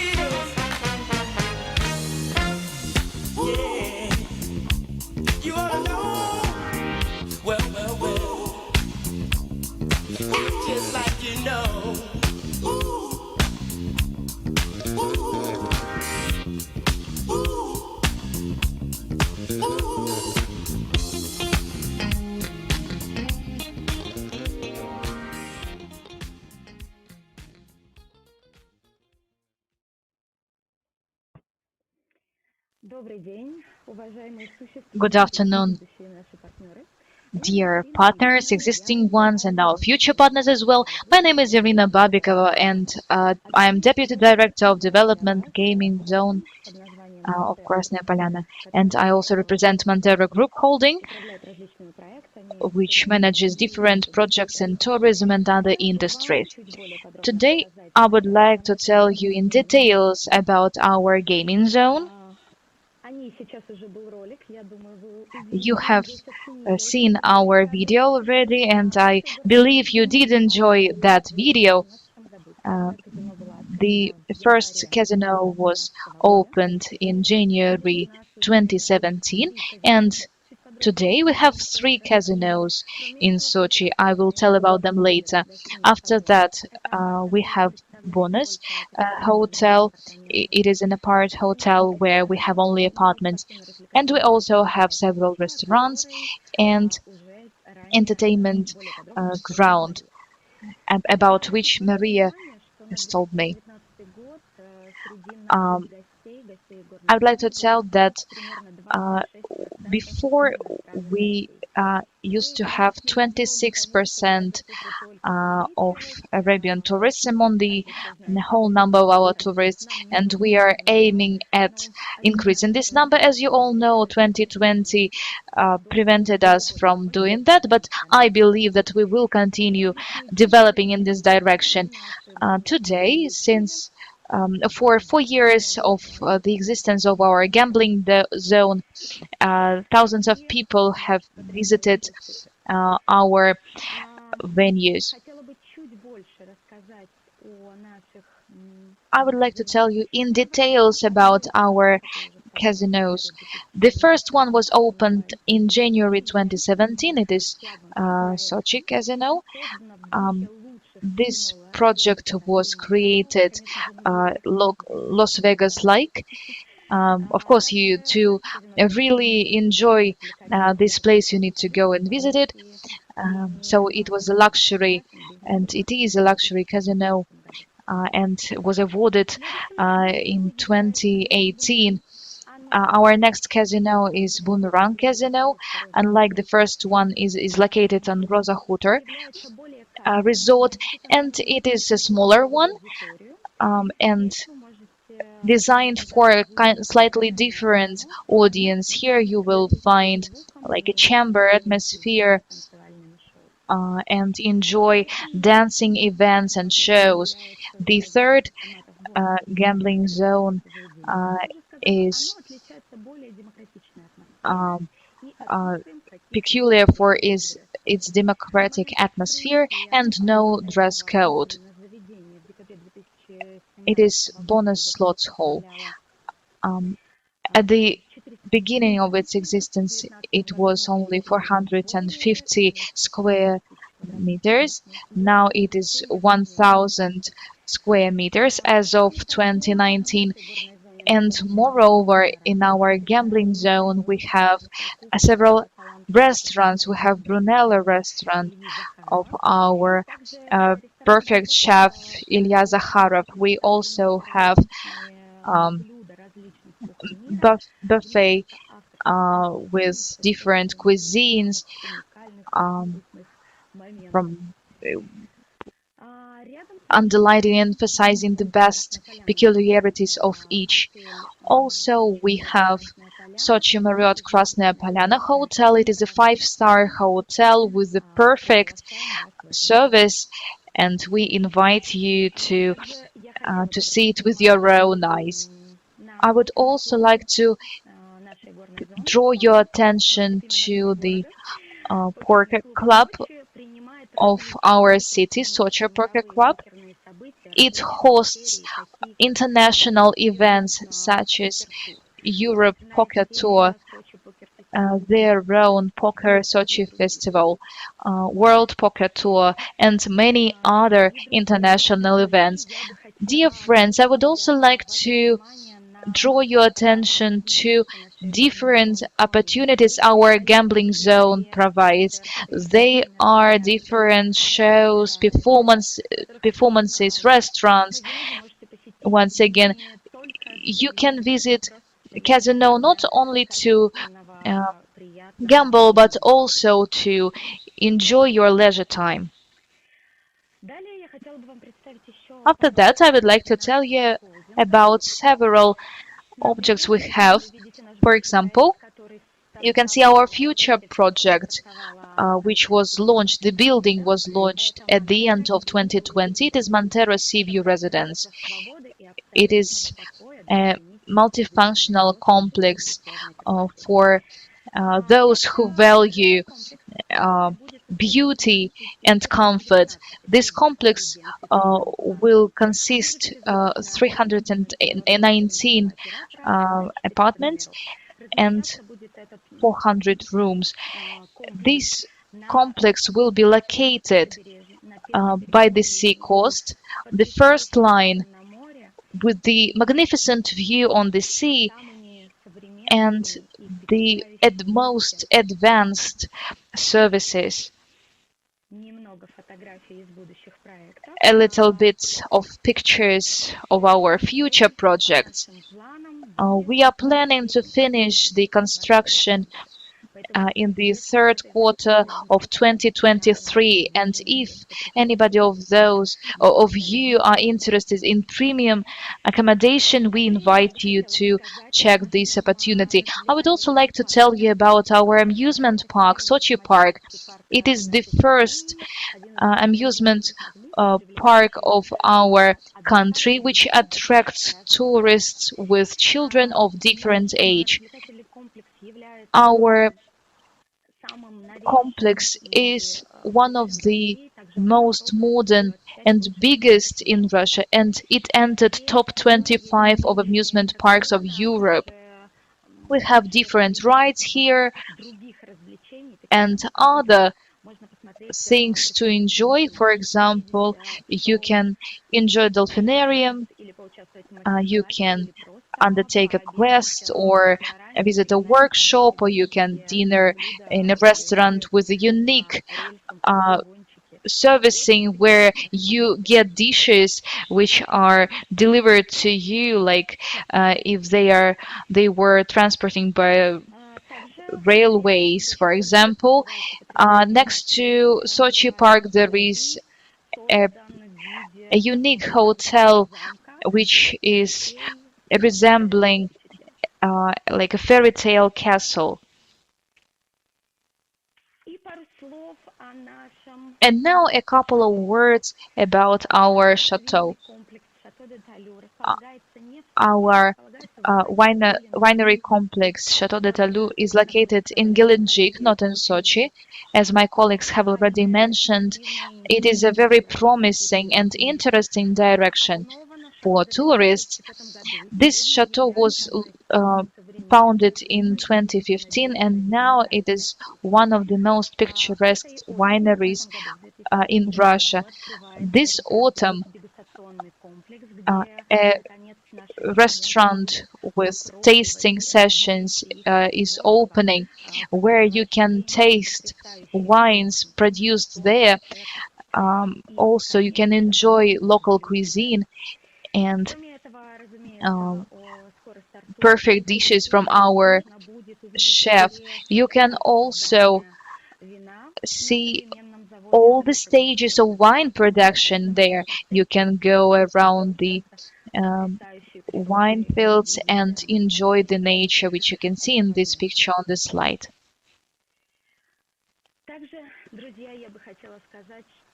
Also, I would like to say that all our objects and venues can be completely, and they are completely safe. We have all the policies and measures, safety measures. Our staff is vaccinated. More than 80% of our staff is vaccinated by now.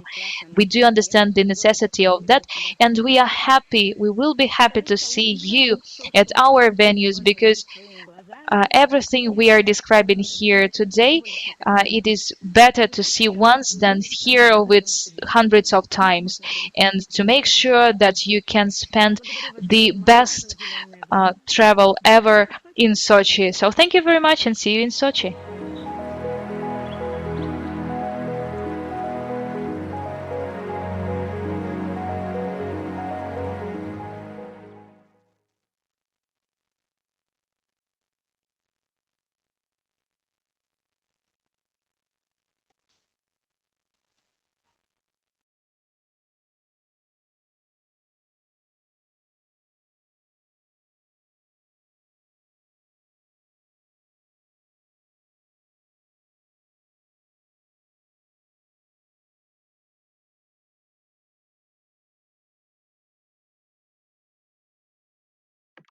Мне просто Наталья передавала.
Good afternoon. My name is Shamhan. I represent the Republic of Chechnya. So it's the first national tour operator, the company Visit Chechnya, and the Ministry of the Chechen Republic for Tourism.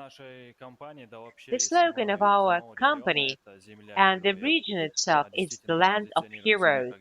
We really position ourselves as the land of heroes, and this is confirmed by our history, multi-century history and ballads.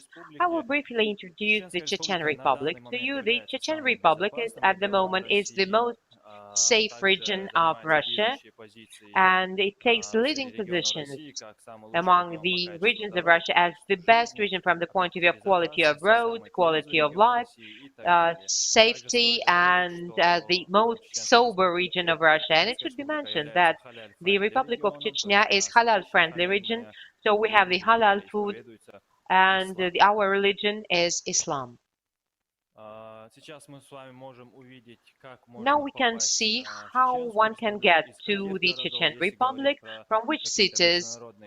Speaking about the international flights, it would be flights from Dubai, Istanbul and Antalya. We have weekly flights from Dubai, daily flights from Istanbul, and 4 times a week flights from Antalya. We can easily get to here from Moscow and St. Petersburg 4 and 3 times a week correspondingly from these cities to our capital city, Grozny. If we look at statistics, it is true to say that the Chechen Republic is not for a long time involved in tourism, but in the recent 10 years, looking at statistics, we can see that from 2013 to 2019, the flow of tourists to Chechen Republic increased by 75%. We haven't shown the 2020, the year of pandemic, because for tourism it was a real disaster. But as for Chechen Republic, we were able to get into top 10 regions of Russia, which managed to save the maximum number of tourists in the pandemic 2020. Being the tour operator, the Visit Chechnya cooperates with the largest tour companies such as Tour Group,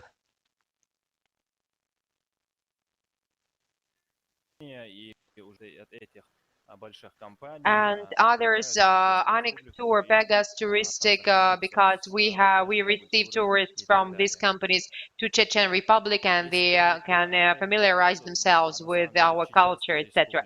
Speaking about the accommodation, we have very good selection of hotels. Starting with low-costers, the hostels, and also we have high-quality hotels, 3- and 4-star hotels, and of course the 5-star hotels. And we will briefly tell you about some of those. For example, Grozny City Hotel, which is located in the very center of our republic, the capital city of our republic, Grozny. This is one of the best business hotels in the North Caucasus.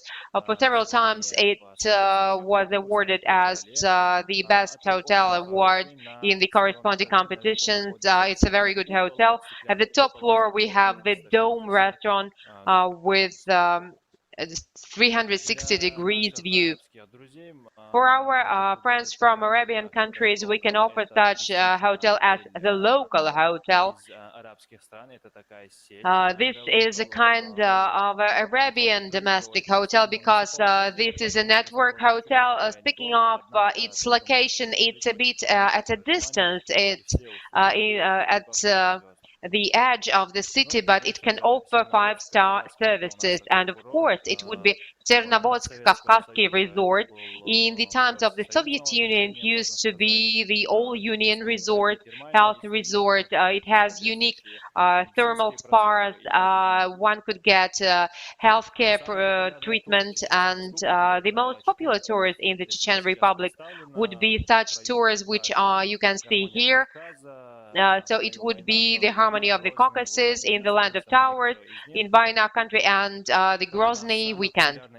So the most popular tour would be Grozny, rising from the ashes. It is true to say that the city of Grozny is rising from the ashes because 20 years ago, or even less, the city was 90% destroyed. Now I will just show some of the best places of interest.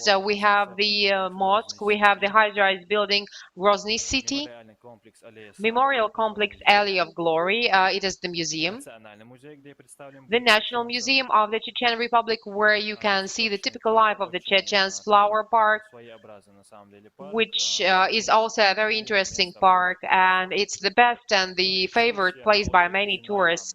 And also the excursion to the Kazinoy Lake, it is the lake that is located high in the mountains at 1,700 meters, which is a real pearl of the Caucasus, not only of the Chechen Republic. We have nice resorts here, nice hotels, camping. And we have a lot for entertainment. We have horse rides, boating, zip line. It is one of the most popular mountain tours in the Chechnya Republic. The mosque Pride of Muslims in Shali is the biggest mosque in Europe, comprising 30,000 persons. It was opened in 2020. It is really a masterpiece, and it's on the way to the lake Kizinoam, and from the point of view logistics, it's in the nearest vicinity, so one can just travel and have a look at the mosque. The excursion to the Argun Gorge is the gorge along the river Argun, and along the river Argun there are a lot of campings and entertainment places, and this would be probably one of the popular entertainments. It would be rafting, so it's the medium level of complexity. And also we have all the season tourist and recreation complex Veduchi. Here you see it on the screen. This is all season resort, and it's equipped with the longest artificial trail for snowboarding and skiing. And here you can also rent snow bikes, scooters. So a lot of different entertainment is offered here. I will just scroll down some of the places of interest. So we could offer jeep tour to Galanchosh region. We would say that it would be divine nature, because since 1944 there were no residents there. It was the time of deportation, relocation, and we were not able to get back there. So there you can see divine nature, and there is a wild lake there, and we arrange jeeping there. Akitai, another destination, and of course hiking in Republic, because this is our pride. About 10 years ago, one could even not say that it would be possible to arrange hiking tours in the mountains, but nowadays, as I've mentioned, we are the safest region in Russia, and the hiking tours are very popular. We started to promote them actively about 2 years ago, and during the pandemic, when the restrictions were removed, we launched the series of hiking tours together with the Ministry of Tourism of the Chechen Republic, and last summer more than 300 tourists were able to take part in these tours, and this year we had more than 500 tourists. They were able to cover the main trails with us.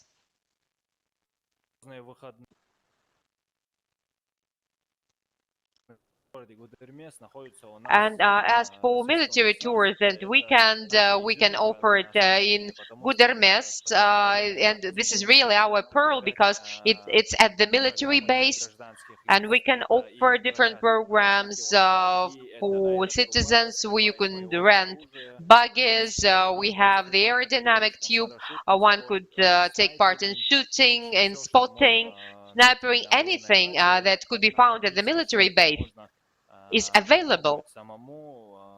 So it's available for the tourists. They can try everything themselves. There are some age limitations. Shooting is available from 16 years of age, but it's in demand, it's very popular, and it's absolutely safe.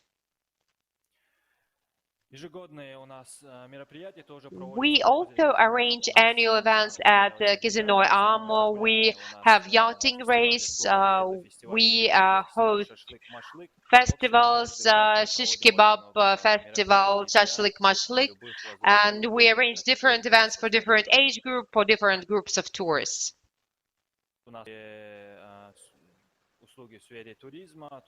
We offer different services for tourists. You can also have a look at those services that we offer, and my colleagues Elina and Adlano will tell you more about the tours that we can offer, tour programs that we can arrange with other regions.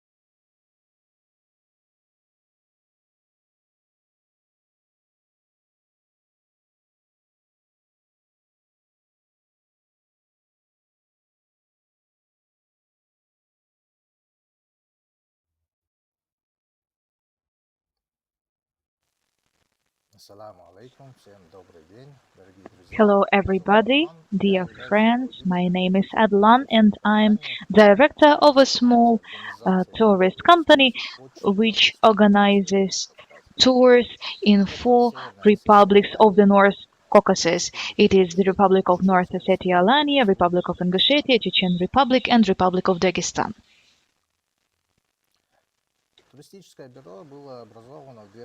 Our company was organized in 2015 and we decided to work with the least developed republics in the Caucasus, and now we successfully cooperate with local tour companies which enjoy cooperation with us. As I have mentioned before, we organize tours in 4 republics which I have already mentioned. The most popular tour is called Tour Caucasian Way, which lasts a number of days across all the 4 republics. Another tour is part of the Highlanders, including Chechnya and Ingushetia. We have also 5 days in Chechnya tour, which passes through the territory of the Chechen Republic, and we have signature places of Dagestan. We also arrange ethnic tours, and this is our main advantage. We invite tourists to the traditional house, Chechen house, where the people welcome tourists wearing traditional clothes. They tell about the traditions, they play traditional musical instruments, and they show how Lezginka, traditional Chechen dance, is danced. We also organize other types of tours. They are active tours and excursions, jeep tours, and extreme tours, including motorcycles. Now I would like to tell you about the main touristic attractions of the Caucasus. In Ossetia, it is Dargavs. They are also burial vaults, for example, Dargavs where people were buried. We also have gorges, and the bottom of this gorge is Fiagdon. We also have Karmadon gorge. You can see the path in the cliffs, and there is a Devgis gorge, which is a unique gorge and can be conquered actually, and this is a castle which was built in the cliff. We also have a tower complex of Nushki, which was built on the cliff, a couple of military towers. You can enjoy magnificent views from Ceylon. We also are proud of our Egikal complex and old temple Taba Erdi. In Chechnya, we can tell about Casino Lake, also Sharoy Tower complex, and a very picturesque place called Binoy. We can show you Dagestan, in particular Sulak Canyon, also Gamsutul village, Ghost Village, and also Karadagh Gorge and Debent. As for transport logistics, my colleagues have mentioned the Chechen Republic, but we can also host our tourists in Makhachkala. 3 times a week we get flights from Istanbul, also from Dubai once a week, from Moscow, Kazan, Sochi, and St. Petersburg. What about the Caucasus? There were numerous events taking place in the Chechen Republic, of course, but first of all, their people. It is their traditions. They are very hospitable, and you can see in these pictures the magnificent view of this region.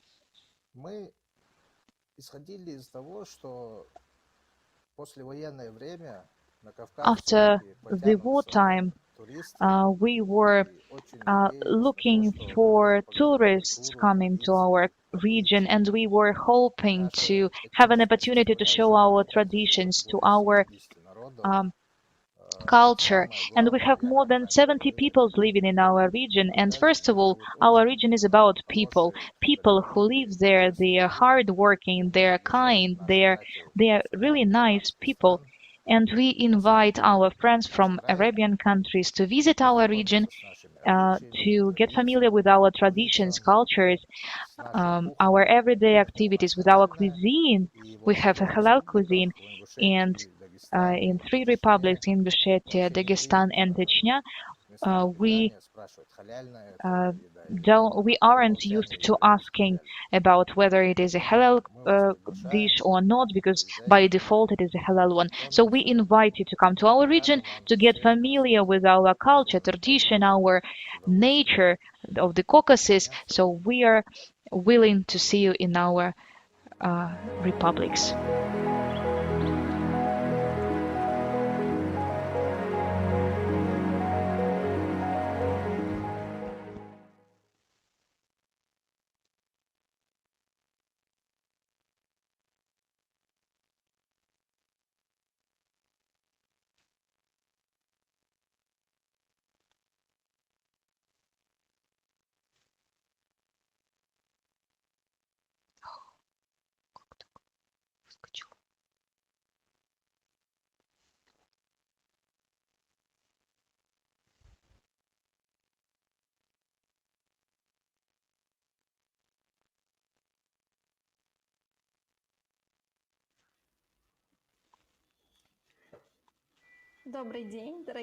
Good afternoon, dear friends.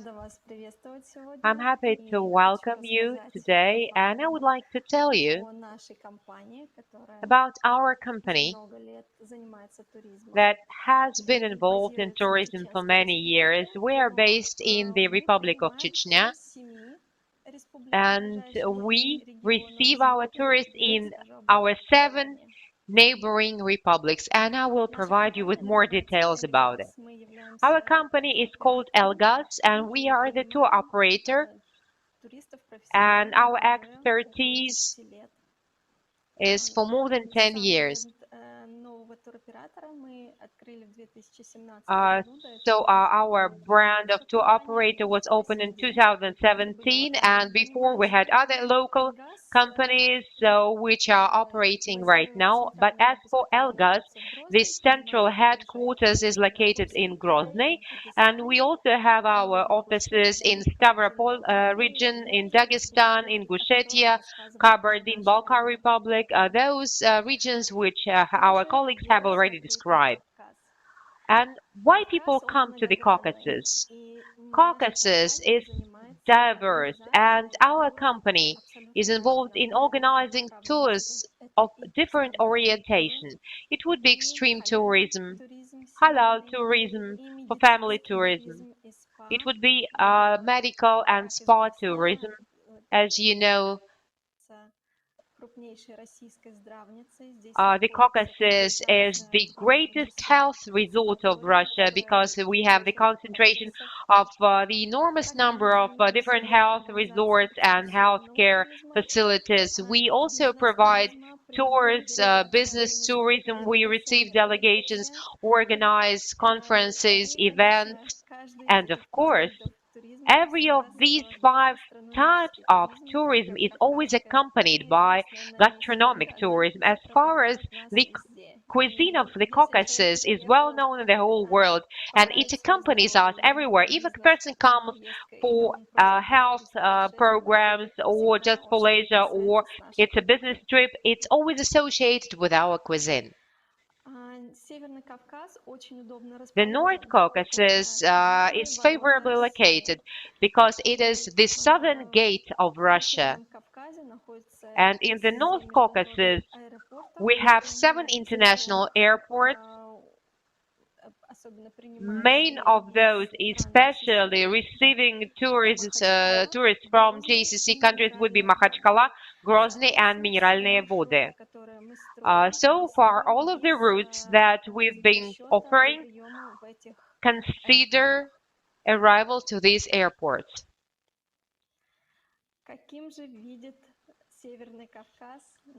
And how do tourists see the North Caucasus?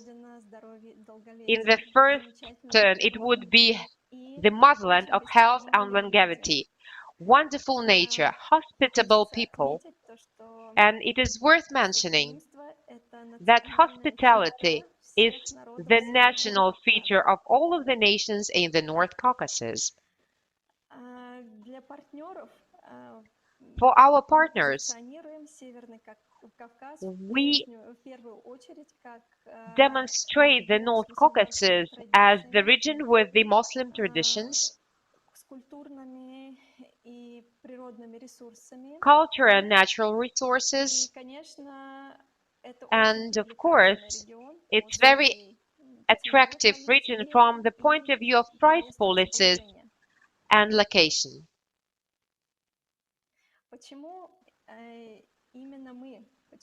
Why us? Why our company? Why you should consider our company as a partner in terms of cooperation in the North Caucasus? As I've already mentioned, for many years we are in the market and we are experienced in receiving foreign guests. We travel a lot ourselves to international exhibitions and fairs. And we have partner companies in different parts of the world. Before the pandemic, our company had expertise in receiving the foreign guests, and we are experienced in receiving guests from Asian countries and GCC countries. Mainly, we used to receive tourists from Jordania, Saudi Arabia, and Arabian Emirates. We are capable of providing them with the tourist vouchers, invitations, and based on those invitations, the tourists will be issued visas. So far, there will be no need to interact with the Moscow companies who issue the invitations. In addition to this, we have English-speaking guides. We have guides who speak Arabic, who speak Hindi, and who speak European languages, German, Polish, etc., depending on the needs of the tourist, and of course French. We like to endeavor unusual products, individual VIP tours, provide services for family groups. That is why we can plan a tour upon the tourist needs. We can do it easily and quickly, and we also can offer different ranges of tourist services for a wide range of tourists. I decided to introduce the standard package tour, so for you to be able to have an understanding of our price policy that we have in the Caucasus if we speak about accommodation in the 4 or 5-star hotels. Such packages that we could offer would include the flights to Makhachkala, Grozny, with accommodation in a hotel, for example, in Grozny city or the local hotel. It would be 1 week of your stay plus transfer plus city tour with an English-speaking guide would cost from $445 per person. If it's for 2 individuals, so it's if it's for double room, so depending on whether you are 1 or 2 persons traveling, so this would be the price policy for 5 stars. And if we speak about the 4-star hotel, it would be a hotel for 6 nights, 7 days, plus bed and breakfast would be from $290 for 2 persons. Correspondingly, it would be 580. If it's a single room, that it would be flight transfer plus city tour. It will be $470 for single accommodation. You see, the prices are rather low for the package tour. If we speak about the comprehensive vacation with the health resort in the best health resorts of Stavropol region, arriving to Mineralnye Vody Airport, it's just an example. For Yessentuki Spring, it's the health resort Istochnik Yessentuki. We can consider different options. It would include the transfer plus city tour plus accommodation for 6 nights, 7 days. Per 1 person, it will be $1,070 with full board. So it's the full board. And if we speak about double accommodation or a small family, so it's $710 per person. It is also transfer, accommodation, full board, plus city tour with an English-speaking guide. If we do not consider a health resort, but if we just consider accommodation in an ordinary bed and breakfast hotel, it would start from $248 per person if they arrive together for 6 nights and 7 days without any kind of tours except for city tour. So city tour is included, plus transfer. Our favorite tour product, which is popular among a large number of foreign tourists, is the route around 7 regions of the Caucasus. It is called the Great Silk Road.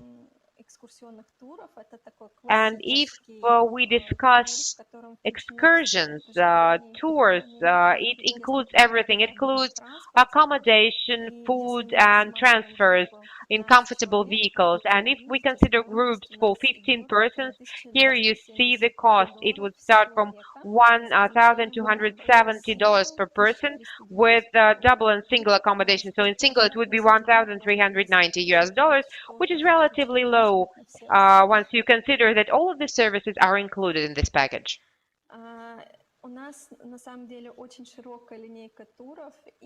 And we have a variety of tours. We have a wide range of tours. So for many tour companies, we combine the programs. We combine Sochi and the North Caucasus.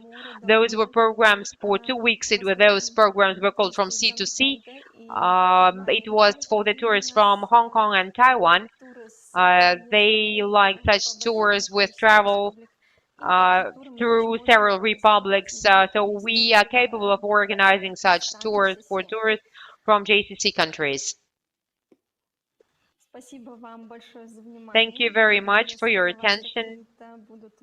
If you have any questions or if you are interested in our product, please write to us at our email address. Also at our web page, you would see the greater variety of our tours, the wide range of our tours. You can always contact me, and I will be happy to answer all of your questions and plan the programs for you.